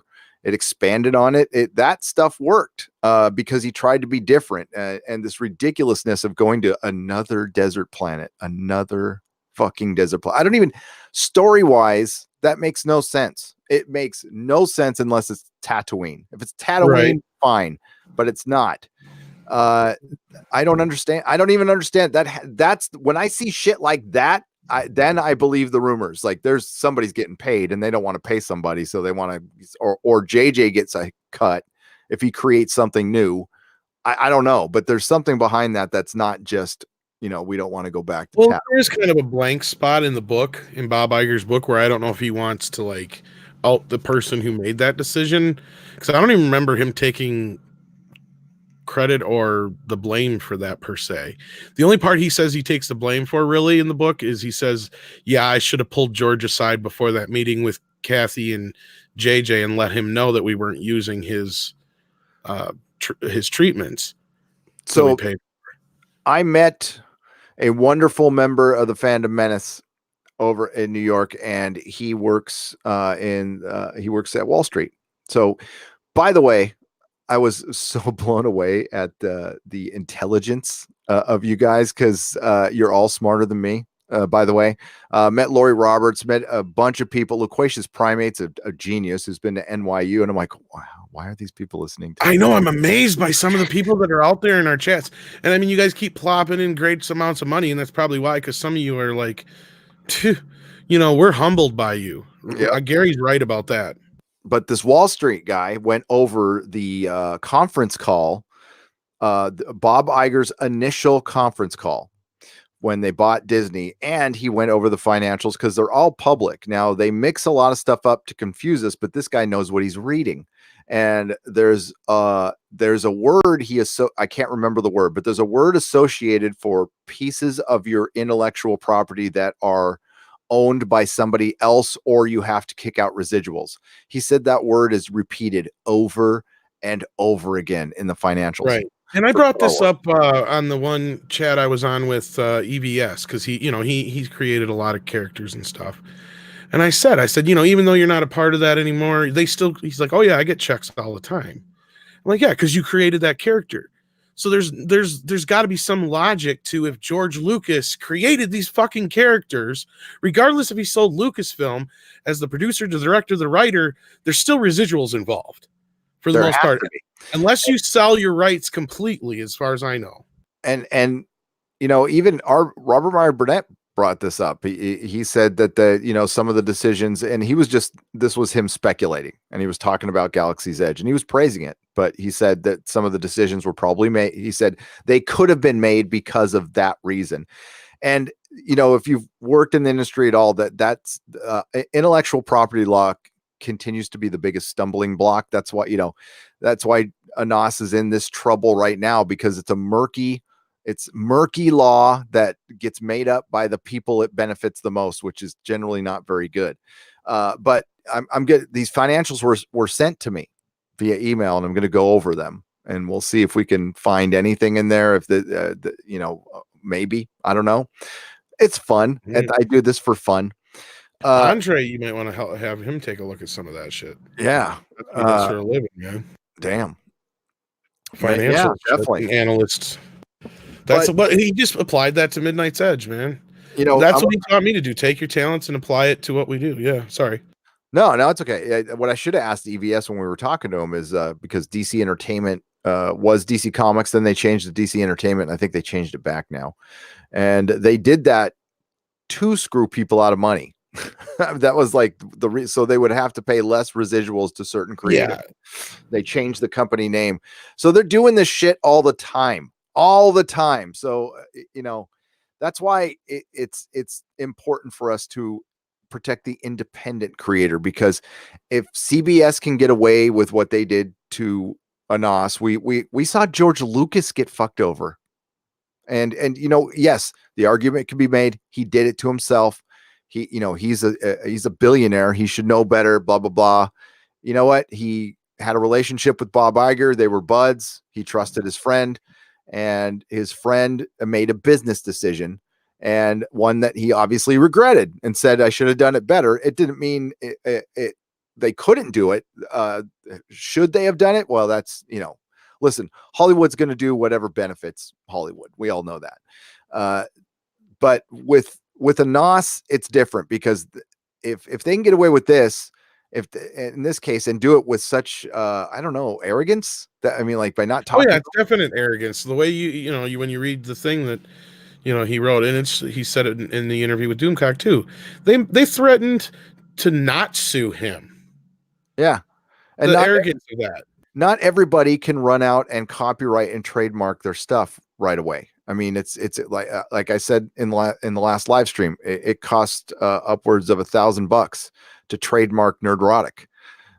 It cost me $400 in the 90s to copyright my comic Dark Legion. That's a lot of money. That's all, and if you're a kid artist or an artist somewhere else, and especially when you're an artist somewhere else in a different country where the laws might not even apply there, or you can't apply for a copyright here, and for an American company to steal from an Egyptian, by the way, again, betraying all those ideals Alex Kurtzman and crew say they're about, which, I mean, this case alone shows that they're Walter Mosley and Anas Abdin. Do you believe the ideals that they're preaching within the narrative? These people are full of shit. They're full of shit, and they're thieves. So this is, listen, my bias towards Star Trek has a lot to do with this, and the really piss poor writing. It's god awful writing. But they could make this right. CBS could make this right at any time, and it would be easy for them. And it would probably cost them. It would probably be cheaper for them, to be honest with you. It's probably more expensive for them to fight this right now. So, they're doing it because I just believe they're one of the pettiest companies out there, and they feel threatened. They must feel threatened. The only time people get petty is when they feel threatened, Tom. They felt threatened by Axonar. They got threatened by Star Trek Continues. They're threatened by Anas's, because they look bad. They look bad. And as each day goes by, they look worse. Well, and this is going to make them look even worse, because I have a good feeling, and you should refresh that because it's gone up a little bit since then. Yeah, there you go. I have a feeling we're gonna hit this $20,000 goal at least by Monday, hopefully. Yeah. And I think that's going to send a message. It's going to send a message, and they're going to go, oh, shit. We could have just settled with this guy for not much more than they just raised for this guy, and he's going to spend this money on a defense. Or, or not a defense. What's the word I'm looking for? It's getting late. Words. I know. Sorry, guys. Yeah, it's been 9 fucking hours since or 10 hours now, 12 hours. Pull up the super chats here. Yeah. No, they're going to for his legal team. That's the better word. Sorry, guys. I apologize for my stupidity. Don't worry about it. You've been going for like 10, 12 hours. That's fucking man's work right there, or a woman's work. It's all right. You know what I'm saying? You know what I'm saying, Mecca? You sound wrong in the wrong way, in the right ways. I know what you mean. All the right ways. Nerdrotic at night, ladies and gentlemen. Nerdrotic at night. Bow, chicka, Wow, wow. Less Freddie, more Sarah Michelle Gellar, please. The rookie critic for $2. Could not agree more. There's only one show in existence that can have Buffy speak in it, and for it to work, and that's in Buffy. It doesn't work in anything else, and it's getting more. I mean, the MCU is going to turn into that. You're going to trust me, folks. The MCU is going down a dark, dark path. Tyrone Beard for Australian $5 broke as fuck at the moment and lost my credit card, but please help Anas with my small donation because the right people need to win. F you, Google, for your 30% tax, by the way. Tyrone Beard, thank you for the $5 Australian. I'm sorry. Again, like, just, you can share. If you share it on your Twitter or Facebook, that's good enough too. Anas appreciates it. I appreciate it. Look at it this way. I know a lot of people. Sorry to interrupt you, Gary. No, go on. No, I was just going to say, look at it this way. You may feel bad because you can't donate even a couple bucks, but if you can share it, you might have like 5-6 friends who could donate $10, $20, $30 a piece. So even though you couldn't give out $5, you're sharing this. Just made a NASA's campaign. Like, who knows? Anywhere from 10, 20, 30, 40% more than you thought you could have donated in the first place, maybe. You know, where you thought maybe you could only give $2 or $3. Shit, next thing you know, 5 of your friends end up donating $30, $40, $50. You know, that little bit helps. That sharing helps more than you know, guys. So don't feel bad if you can't give something, and don't go out of your way if you can't afford it. Yeah, just being here helps. Like your view helps, because anything from my streams or the video itself is going to Anas. So yeah, not only that, it's a pain in their butt. The more we talk about this, they hate it, I'm sure. Yep. And don't forget, we have the Inquisition tomorrow. I've got a lot of Mhm. live streaming to do tomorrow. The Rookie Critic for $2. Never heard of Fred until now. Hashtag cancel Jeremy. Definitely. Seriously, He's better off for it. oh, Rookie Critic. Dark Star 50. I love Rook. I love the Rook. He's like, I've never seen Excalibur. I'm like, oh, to be young. He's seen a lot of stuff, but he makes the effort. He does. He really does. And he makes the effort to understand the film too, because it's man, some of these films are tough to watch because they're of their time. I mean, Time Bandits is is in my top 5 movies, but I would understand why somebody would watch that and go, "What the hell are you talking about?" But when you're seeing it as like an 11-year-old kid, it's like it's like, what the hell is this movie? It's great. Yeah. But cancel Jeremy for sure. Dark Star 57. You know what really gets under the skin the most? The truth. Yep. Keep speaking the unvarnished truth. Dark Star 57, thank you for the $4.99. Yes. And it's not our truth, it's the truth. Larry for $2. Was THX 1138 better than student films at the time? It's hard for me to judge, Larry. I would say yeah. I don't know. I don't know if there was like a version he did before that, and that was like a polished version. THX 1138. I've watched it once. I've gotten through it once. It was interesting. Well, there's 2 different versions. Are you talking about the short student film that I think was just called THX 11? Yeah. So there's the student version, and then there's the one that's the movie. Yeah. See, the student version, I think what I remember hearing about a lot of George Lucas's work was he's very technically, he was very technically savvy and really good at editing and doing other things. But of course, the storytelling wasn't there because you could see that when he elongated it to the movie. Because let's face it, THX 1138 is a beautiful movie to look at, but it's really tedious to watch because it's boring as shit. Yeah. But American Graffiti. Oh, that's a classic. Giant hit, and already a classic at the time, and fuck, it inspired Happy Days. And I love that movie. I love that movie. So, I mean, I think there's great dialogue in that film. There's great storytelling in that film. So he's totally capable of it. By the time he got around to the prequels, he was I'm sorry, but he's too isolated. He was a big, soft, doughy billionaire. I mean, just all the angst and everything that's required for high art was gone. It's just gone. You know, happy people don't make great art. They just don't. Well, not only that, he had too many yes men around him and nobody to challenge him. I think he had some pent up things about Star Wars. I really don't think he watched the movies all that much or really clung to the story all that much. Because I honestly, have you ever seen the video? I forget who made it every damn time, and I apologize to the person who did. But it's called Saved in the Edit, and it's about Star Wars and how it was saved in the edit by the editors and his wife. Yep. Okay, you seen it? Okay. Yep. Yeah, I suggest anybody out there just type it into YouTube after we're done. It'll pop up probably first thing. Saved in the Edit Star Wars. It's a great video, great watch, and I think that's where he harbors a lot of resentment towards the movies because even Empire isn't his edit. He didn't write the line. You know, when Leia says "I love you," he didn't write the line "I know." That was Harrison Ford's ad lib, and that wasn't in his cut either.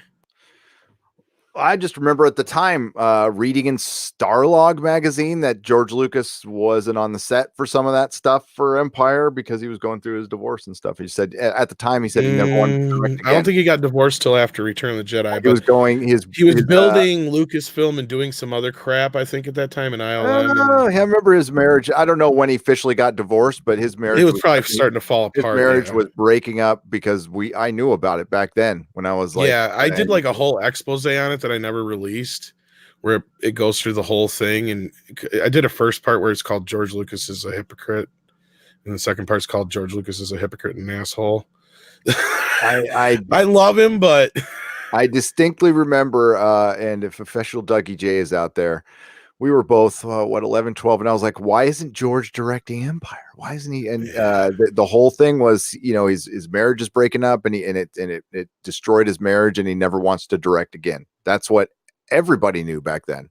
So I don't know if he got divorced at the time, but 12-year-olds knew that shit. Yeah, he was divorced in 83, but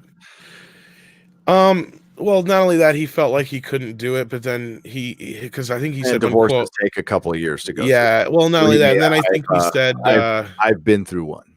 He said also in one interview, he said, I wasn't close to Empire, so Jedi, I made sure I was on the set all the time. And if you go that's the thing. I heard Ralph Marquand was just sick to death of George Lucas basically just backseat directing Return of the Jedi. Don't get me wrong, I love George Lucas to a fault. And just some context for those videos. The one about him being an asshole is about him going to Congress and fighting for all the rights to preserve classic films.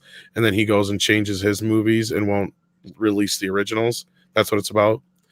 And then the second one's all about how his wife and other people saved the movie. And he basically won't release the original movies because he doesn't want his wife and other people to get money and recognition because he was all pissy about losing the Oscars.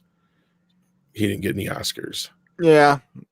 No, I think most of fandom was pissy that he didn't win it. Yeah, but he was like, he resented those who did win when he didn't. Oh, absolutely. Namely, his wife is one of them. George is petty too. He always has been.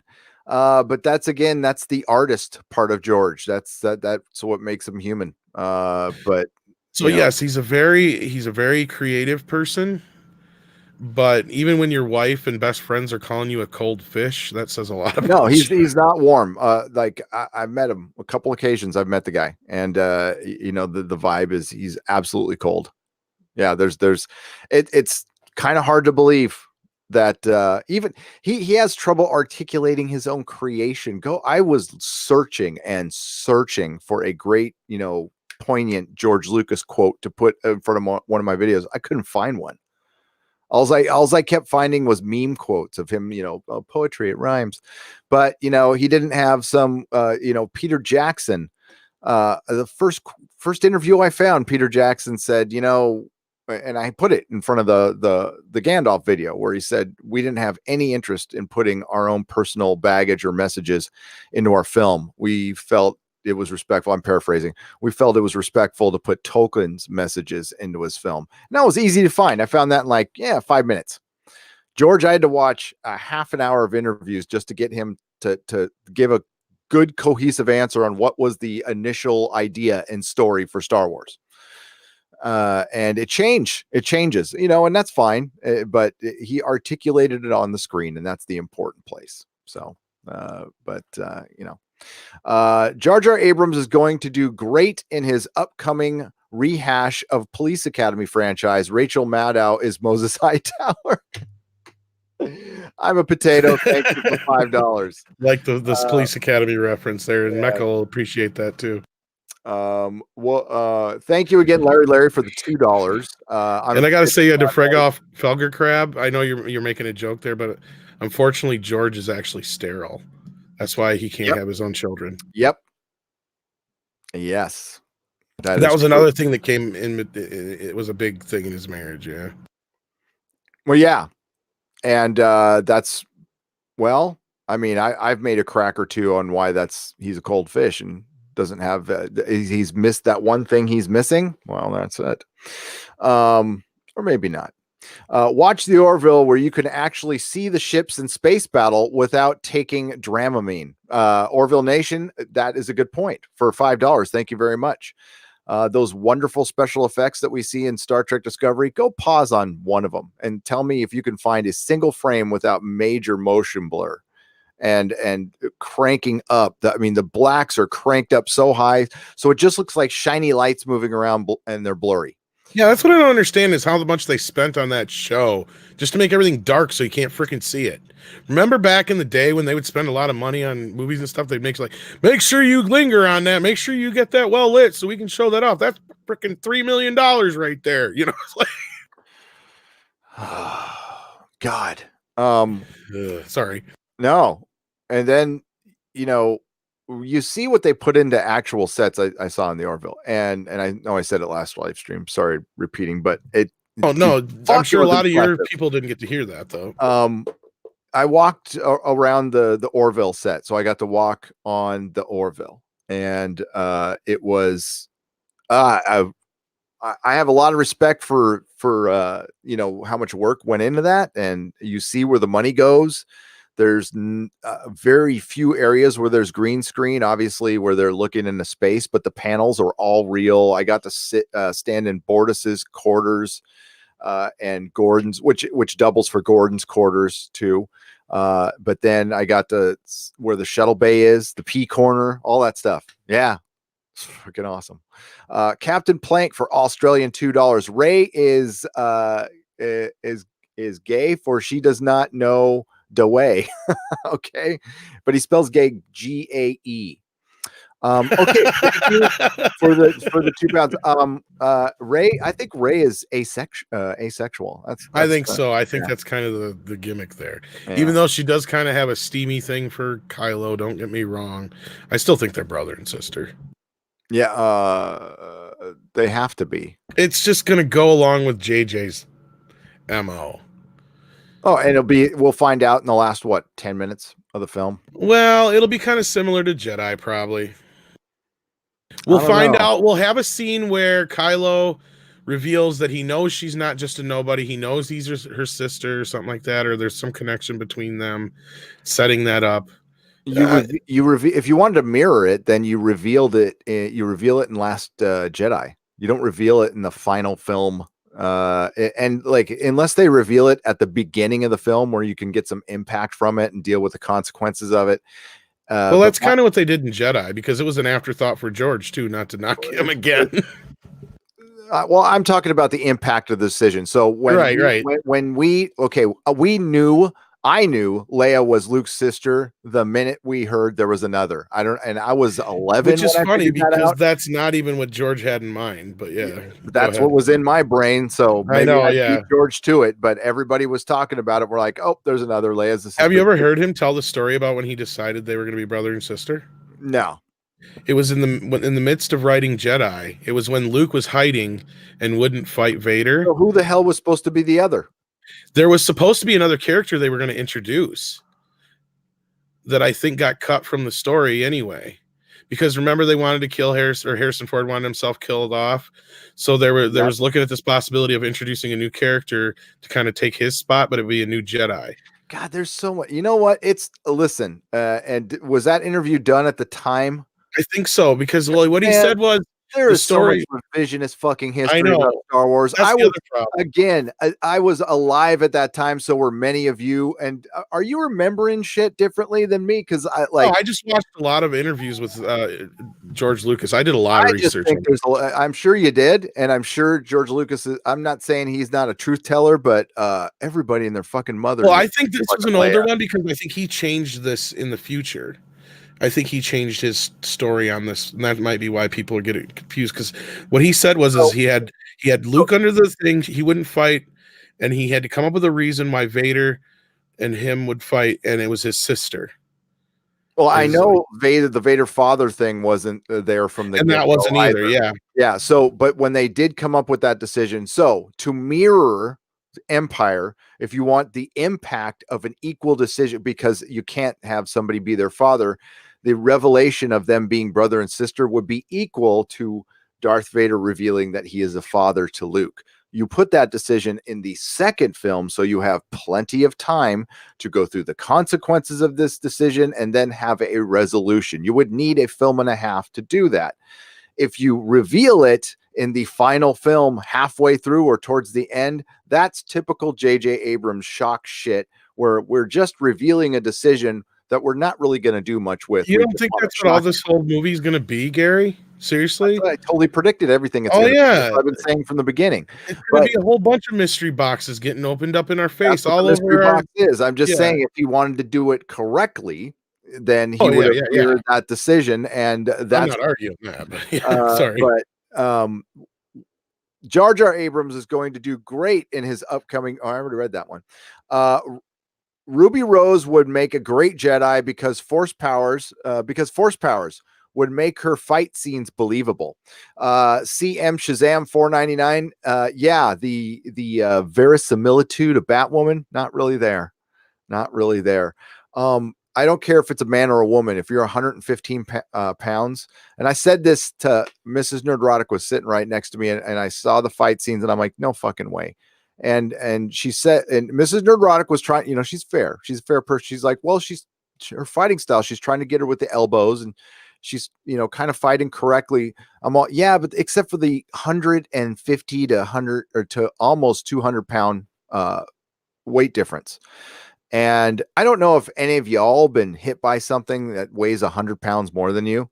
It's like being hit by a truck. You don't get up from that. You don't like shake it off. No, you're down because it hurts if you're still awake after that happens. Now I understand it's silly Billy TV show, but Ruby Rose is ridiculously skinny. You think she would have gotten in shape for this role? I mean, at least Brie pretended to push a Jeep and tried to make it sound like it was hard, even though she was using like the lower half of her body, which is anybody could do it. A child could move a Jeep like that. But at least she tried to work out, Ruby Rose looks like she fasted, and she needs to eat a cheeseburger. She won't, because she's a vegetarian. Well, she ain't beating up too many bad guys. Sorry. It's ridiculous. It's ridiculous. But the show's ridiculous. It's as bad. Is there any vegetarian superheroes, Gary? You would know probably. Yes. Do they suck? No. Well, Beast Boy is a vegetarian for obvious reasons. Well, yeah, that don't count though. Yeah. Do I off the top of my head? I'm sorry, I shouldn't make fun of vegetarians. No, you should. No, I'm just kidding. Vegans. We can make fun of vegans, can't we? I'm sure we have some in the chat. If it's your own personal choice and it makes you happy, rock on. Yeah, I mean, if you're healthy, that's fine. But I've seen a lot of vegans who aren't very healthy. Well, the great thing about the Phantom Menace is that they know we're kidding. They know we're right, and I don't want to, make anybody feel singled out or anything like that. Yeah, we're trying to do a live stream here. Right. Justice for Anas, love Nerdrotic, love Midnight's Edge, and that is from, oh boy, let me say this slowly now, the Caliph Califatu, the Caliph Califatu, for £239 pounds. Thank you. I will just say Caliph. Thank you, Caliph. I appreciate you, and we love you too. We love you too. Now with Batwoman, it's the lead. I mean, the CW shows are silly, but I'll still say that Stephen Amell makes a great Arrow, and Gustin Grant is a good Flash. I don't think what's her name's a very good Supergirl. That's why I've just never thought she was a good Supergirl. Yeah, she's kind of on the border. I could think of a few better people. The guy they got to play Superman, I liked his look. I don't like his cape and stuff, but I think he kind of looked like that's a good Superman. I don't really have a problem with any other casting, but Ruby Rose just can't act. I'm sorry. She's pretty to some people. She's model pretty, which is pretty to a lot of older gay men in England, I guess, who run the fashion industry. But again, it's too skinny. It's too damn skinny. Nicholas Horton for £2. Captain Marvel porn parody is online and ready to watch. You know what? Mrs. Nerdrotic and I were supposed to watch it to review it. We're going to do that next Friday. Hopefully he means legally. It's you can go to wicked.com and purchase it. That's where Okay. Listen, they've been cool. So Yeah, that's why I was trying to say that. Yeah. yeah. I know most people have been. Well, just come out and say it, man. We come out and say anything here. I don't hold it back on shit. So Well, I don't know if the certain people want to say if because they haven't. I don't know if they've nailed down certain interviews and stuff yet. So yeah. Anyway. Well, I don't. Yeah, what? Axel Braun follows me on Twitter, and so does Kenzie Taylor. So they seem cool as hell. They are aware of the fandom menace. They are aware that we have supported, and they're aware of the humor behind it. So if you do want to, like, this one time, try to purchase it if you can at wicked.com. If you can't afford it, that's fine. That's cool. I'm not telling you what to do. It's a good excuse to buy porn. If you want to see what Captain Marvel looks like with a facial expression, Kenzie Taylor. If you want to see a good performance, Kenzie Taylor. Plus, she seems cool. She likes her fans. So props to Kenzie. And yeah, she said the Axel seems pretty damn cool too. And, okay, well, I guess I can say it. Mecca said she's in talks to talk to Kenzie. So there you go. Cool. A competitor of CBS should contact Mr. Anas, help him produce his game, then make a movie on how CBS tried to steal it from him. And this is okay. Wait a minute. Hang on. Lady Miss for $20. I'm rereading this. A competitor of CBS should contact Mr. Anas, help him produce his game, then make a movie on how CBS tried to steal it from him, and the outcry and rallying of his fans brought down the self-serving CBS. That would be a great story. Isn't that like so meta for Hollywood is to pre-buy the movie of the week rights? Yeah, if you're listening, ABC, NBC, Fox. Yeah. There you go. Good way to get Wicked Entertainment. If you want to get into something, well, that's what I was saying earlier. Hey, it's the streaming wars. You want to take out CBS? I think that Anas. I'm sure Anas seems like the kind of person who keeps records, and he devlogged everything. I think this would make a really good story. I think so. I think it would make a really good story. Sorry that truth is blinded by money. Anas deserved so much better. Dixon cider for $5. Well, that's why we're trying to make it right. Yep. God, it'd have been so easy for them to work with him.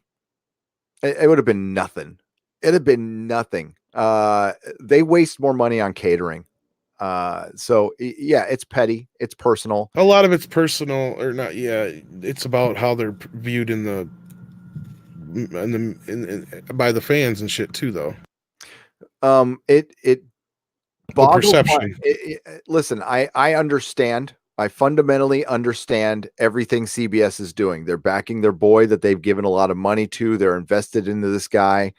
But they can't be this stupid. They have to understand that they gave millions of dollars to the asshole who directed The Mummy.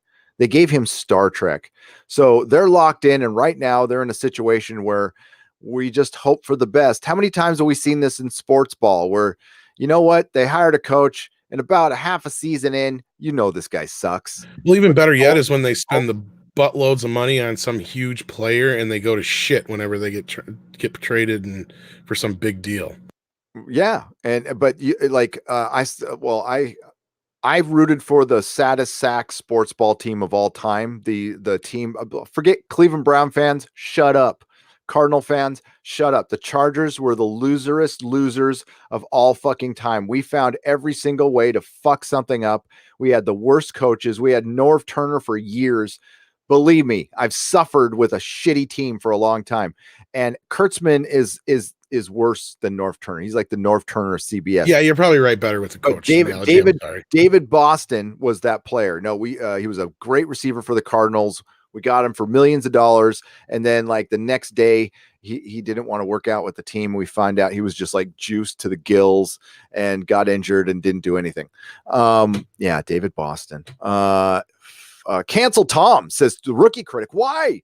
I want to see your old vids, dude. I told him where to find him in the chat already. Yeah, what did you hide him like Jeremy? No, there's a few of the old ones are still on After Dark. And then I have a whole nother channel I directed him to. So hey, all my the only videos I took down are the ones that had copyright not takedowns, but claims, because in my early YouTubing days, I wanted to be all fancy and throw in, well, my videos sucked, but I threw in Game of Thrones actual music, and every single one of them got hit.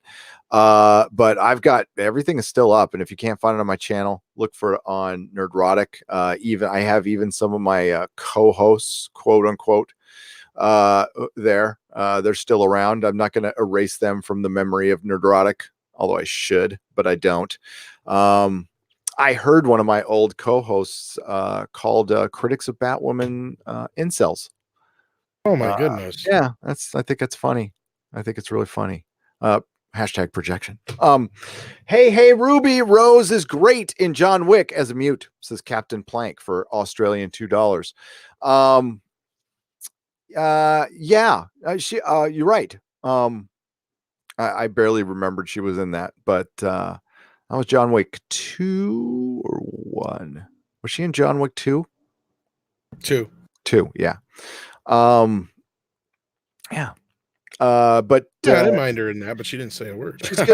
she's gonna look better in the proper Batwoman costume. That's not practical for actually fighting crime or anything, but does stylistically look a lot better, except for the ridiculous fake red hair, which is not gonna be, but which makes her look more like Batgirl, if you ask me. But I guess that's what I seen the comic. I'm like, oh, I guess they got that much right. I guess whatever. But speaking of Ruby again, because Action Com brought up before, one superhero that is a vegetarian technically, I guess, would be Popeye because of the spinach. But I don't know about that because I don't know if he's a vegetarian. And the thing is, I heard, I guess spinach, somebody got it wrong years and years ago how much iron is actually in spinach, so that's why they promoted it that way. But then they come to find out that it doesn't have as much iron in it as they thought. It's still good for you. Don't get me wrong, but yeah. It's just not as much as they were making commercials that smoking was good for you back then. Right. So. That's the problem is, somebody just got something wrong. That's all. Dude, those old Popeye, the comics. I don't know if you, Mrs. Nerdrotic and I went down to the LA Museum of Modern Art, and they had a whole Popeye thing there. And they showed some of the old comics where he's smacking, he's like beating the shit out of olive oil. It is wow. God damn. I could not believe it. I'm like, whoo, man, if some of the people saw that shit now, crazy. But it's there's one time where he just they are of their time. Very of their time. But I still love Popeye. Popeye was awesome. H.R. Seeger. Did you ever see that picture of the dude he was kind of based on? Yes. Yeah. Wow. Got that right. Gary, how might Viacom remerger benefit Anas? I don't think so. I think it doesn't matter. I don't think it changes the case. I think the problem is they have the deal with Kurtzman. Yeah. So it's going to be against whoever it's against. Plus, there's Netflix. We can't forget Netflix is involved in this too. And they can't be happy about this. And take it on Netflix too. We're not just talking about CBS All Access. We're talking about Netflix. Now, Netflix, as innocent of a party as we may think they are, they did finance the first season. That means they signed off on everything, including the giant blue tardigrade that travels instantaneously in time and space. Well, wasn't that one of the bits early on is they wanted Anas to drop Netflix from the case? And he did not, that I know of. So don't. And that was a big point of contention between those two, I guess, too. Get it together now for $5. Gary, do not confuse education for intelligence. You are very intelligent for a cracker. Kicked out of high school three times. Thank you. I do my best as a peckerwood, as a cracker. The rookie critic for $5. I'm working. Thank you very much. Get it together now. I appreciate that. I'm working on my next film project to release next summer. Going to try to make my best work. I already cast Tom and Jesse. Oh, well, man, that's like De Niro and Scorsese right there. Talking to me? Yeah, he's talking to you. He's talking to you. It's like De Niro. Trying to think of a good. I can't think of actresses right now that I like. Who do I like? Meryl Streep. I don't know. I don't like Meryl Streep. No, you don't. I just Yeah, I picking don't like out of my ass there. Billy Piper. She's not a great actress, but I like her. There we go. Diane Keaton. That's what's thrown in the chat. Uma Thurman. Uma Thurman. Thank you. Love Uma Thurman. Mila Jovovich. She's not a great actress. Yeah, she is. I love Mila Jovovich. Give her an award for wearing Band-Aids. ScarJo. I like ScarJo. Benjamin Wood for Australian $2.99, but no comment. There you go. The Rookie Critic, $2. Everyone recruit one person each to the Incel Army. Yes, everybody recruit to the Incel Army. Unfortunately, I keep relapsing, so I'll try. I'll keep trying, Rookie Critic, to be an Incel. Did you see our new video on the main channel? Yes, the Joker one. Or Andre come to me with two. He rarely does this. He come to me with two different thumbs, and I can't even remember what the first one said. The second one is the one he used, which said no one was shot. No one shot today. That was fucking beautiful. Like, you can't use that one. It'll get demonetized right away. He goes, fuck it, I'll use it until it gets demonetized. I don't care. It can be demonetized. Latveria weeps for the Joker. Andre is Dr. Doom, by the way. Oh God, that'd be Fucking amazing. Dr. Doom. I love Andre. By the way, nobody knows what I finally saw what he looks like. I'm not going to dox the man or anything, but it's not how you imagine. Andre's a handsome devil. So and he's got a beautiful wife too. Yes. He's very Euro. We like Andre's awesome. So he could play Dr. Doom. Oh, probably. You know, it'd be amazing is if he could go back and revoice the Fantastic Four from Corman, because that was one of the things that's not finished. Because it's all into the back. I'll get you, Reed Richards. Yeah, it's because it was never redubbed. That's why it was never finished. Yeah, still the best damn costume. It's still actually the closest one to the actual story, if you really think about it.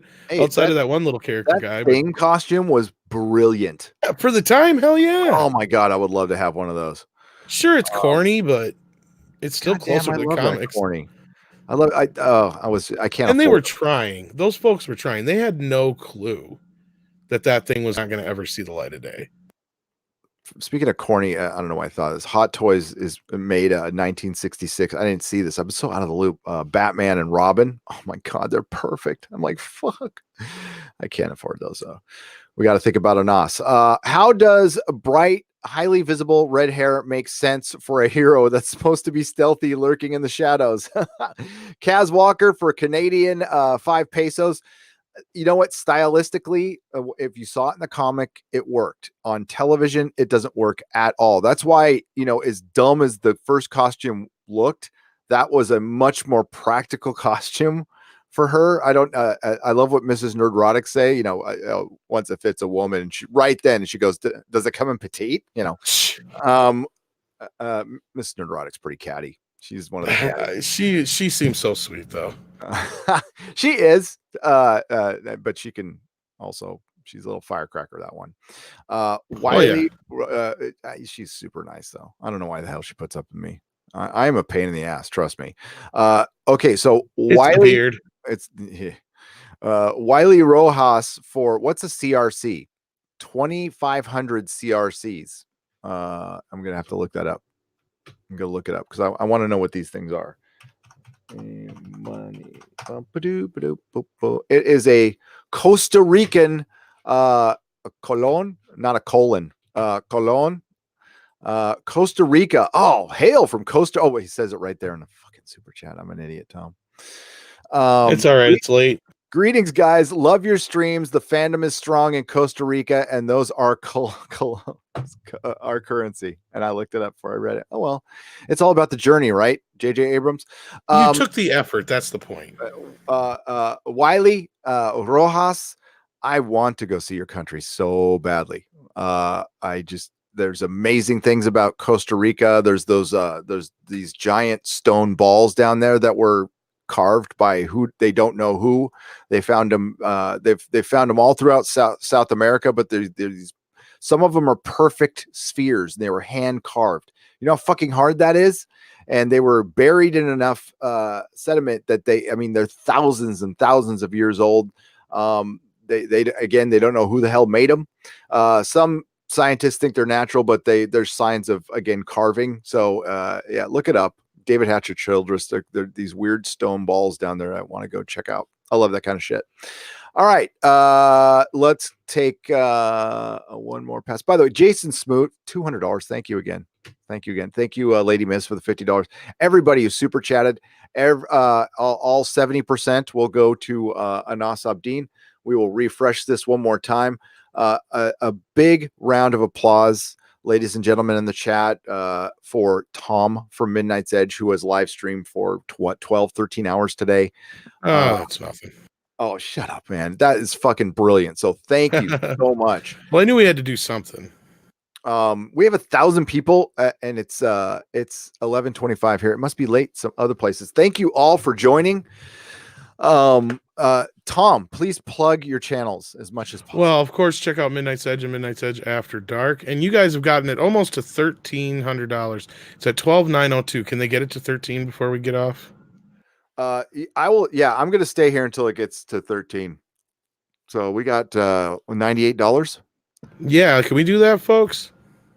$98 till we get to 1,300. And then, yeah, but we'll stay here. I could do something painful. You want me to tell you a drug story? No, I won't do that. You know what? If we hit the goal by Monday night, if we hit 20, I'll tell my AA story. Wow. Once. Well, I already said I was going to dress and drag for another show if we hit 20 by Monday morning. So, well, you do that all the time. I mean, is that really going on? No, I've actually only done it once. I wore a wig. I'm not supposed to say that out loud. Oh, yeah, you weren't supposed to. Yeah, it's just as the far underwear. as officially confirmed, I only did it once, but that time, yeah. And what happens in Vegas stays in Vegas. Gary, I'm sorry, Tom. That's right. You should be. You got another super chat. I got another super chat. What's up? You got a couple super chats. There we go. Wiley Rojas for another 2,500 colons. We theorized those stones were placed in accordance to constellations, but the conquistadors moved them because they were fucking bastards.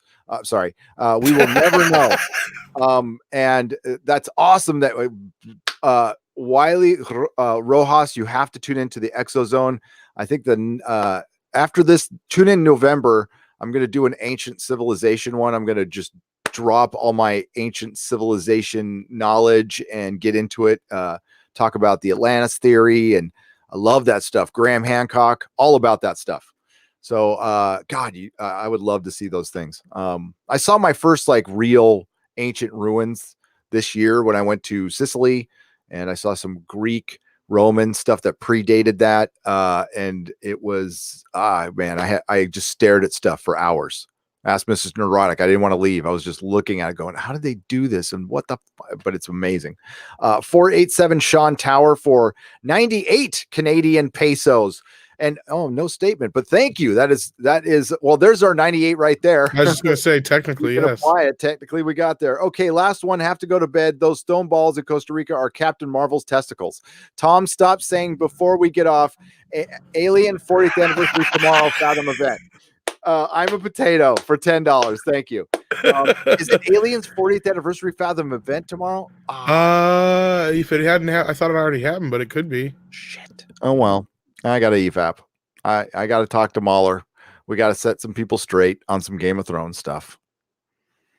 Because some people still deny that season 8 sucked, which is fine. I mean, but a lot of times that denial comes with we don't understand it, and that was my favorite part. I had other YouTubers who haven't read the books trying to tell me that personally that I did not understand Game of Thrones season 8. Listen, there's a lot in this world I don't understand. I'll freely admit it. Women, I don't understand. I'm not going to try. You know what Robin Williams said about that? The only man to ever just go figure out a woman died laughing. But listen, there's a lot of things I don't understand. Game of Thrones, I understand. I do. That's one of the few things in this world I understand. Let's see. Let's refresh this.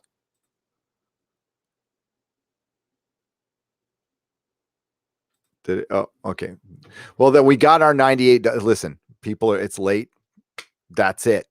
They said enough, and that's fine. We got close. We got the 98 in the super chat, so we're there. We're there already. We're gonna add all those too. Yeah, what we got today. Counting last night's super chats, which was roughly $500, 500, $600.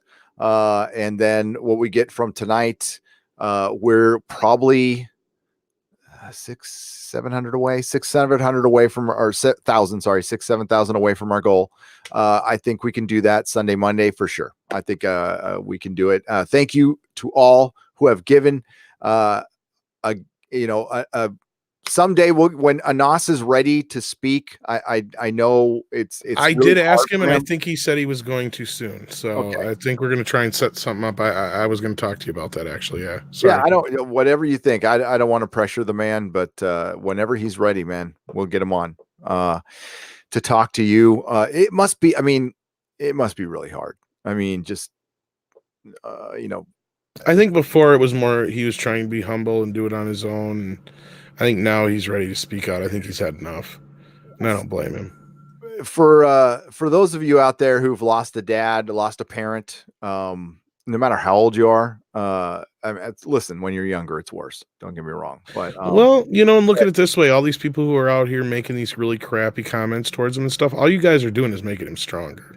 Yeah, but I mean, for those of you who've lost a parent, that first year is rough. You're like going through life. Oh yeah, a rudder. You're just kind of, it's day by day. I just had a really close friend lose a mother, so I'm seeing it through his eyes too now. Yeah, I lost my pops back in 2001. So and a lot of it led to my decision of moving up here, and it's very life changing. So to go through that and this, I can't imagine. Plus his mother's not well either right now, and so this guy's going through a lot of stuff. Larry says, okay, yes. Library of Congress decades ago selected top 25 U.S. films to preserve forever. Star Wars 1977 was one. Lucas has yet to turn in the master copy of Star Wars that won the 1978 Oscars.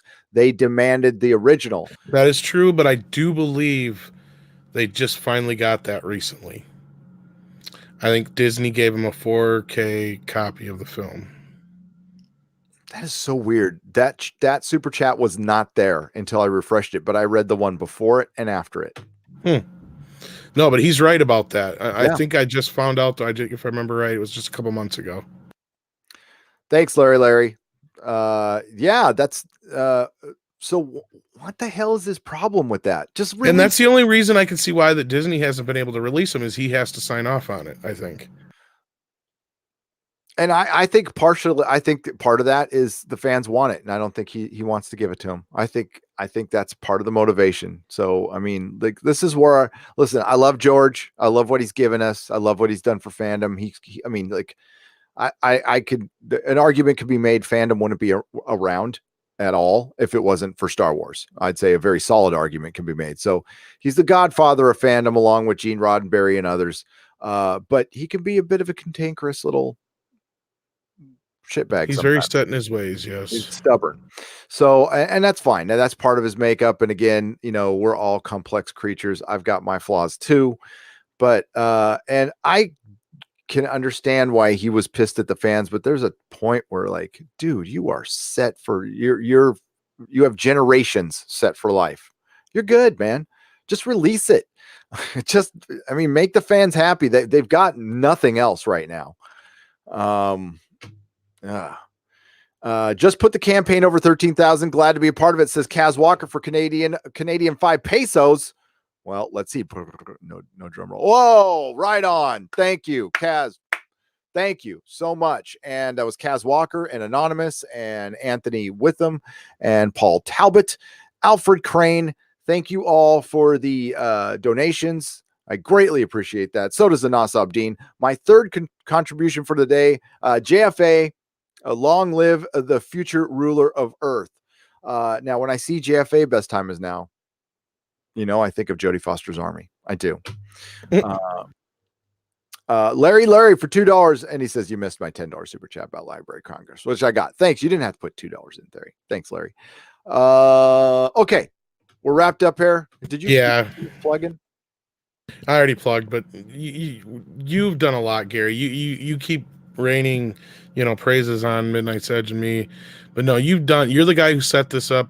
I kind of said, look, you've kind of, it seems like I thought you'd done this kind of thing before. I didn't know you hadn't. You didn't say you didn't. So you took it on anyway. So I got to give you props for that. And yes. Yeah, he just said yes, man. It was just, and we'll go. You said time was of the essence, and the court decision came out of nowhere and shocked the hell out of me. And I'm like, I didn't even know it was close. And I guess Anas didn't either. So that was a shocking decision. And in my final video, when I was like, man, this sucks, but it looks like it's over, I hope he appeals. And I'm glad you did, Anas. I knew it was going to be an uphill battle. Believe me, I had people telling me, Anas, people have been after me to offer you money. And, I don't want to talk about all of our conversations, but I know that's something you were just not willing to do. Yeah. Until now. I mean, he went a solid year, didn't even bring it up, wouldn't consider it. When I offered him money for the t-shirts, he said, donate it to charity. So that I knew you were legit, but that just made you more legit to me. So I'm glad we hung on to the money for the t-shirts. And by the way, mixtees.com, you can go find the Justice for Anas t-shirt, the link. You can find it on my Twitter. And I will link it on my website as well. And I'm sure the mods have been linking. And a portion of those proceeds do go towards Justice for Anas as well. We have to pay for the shirts and then everything above that. And that is thanks to Brian from Popcast and Brian and Shane from Popcast. Two good guys. They have a good channel, and they've been quietly, not so quietly behind the scenes doing a ton of help. So we thank them for that. And we thank every YouTuber and media outlet that has talked about this. Again, Rock, Paper, Shotgun. I know I have my issues with them too, but they did talk about this. The Metro talked about this. Nick Ricada has talked about this. Mecha Random. Doomcock, of course, has done the interview.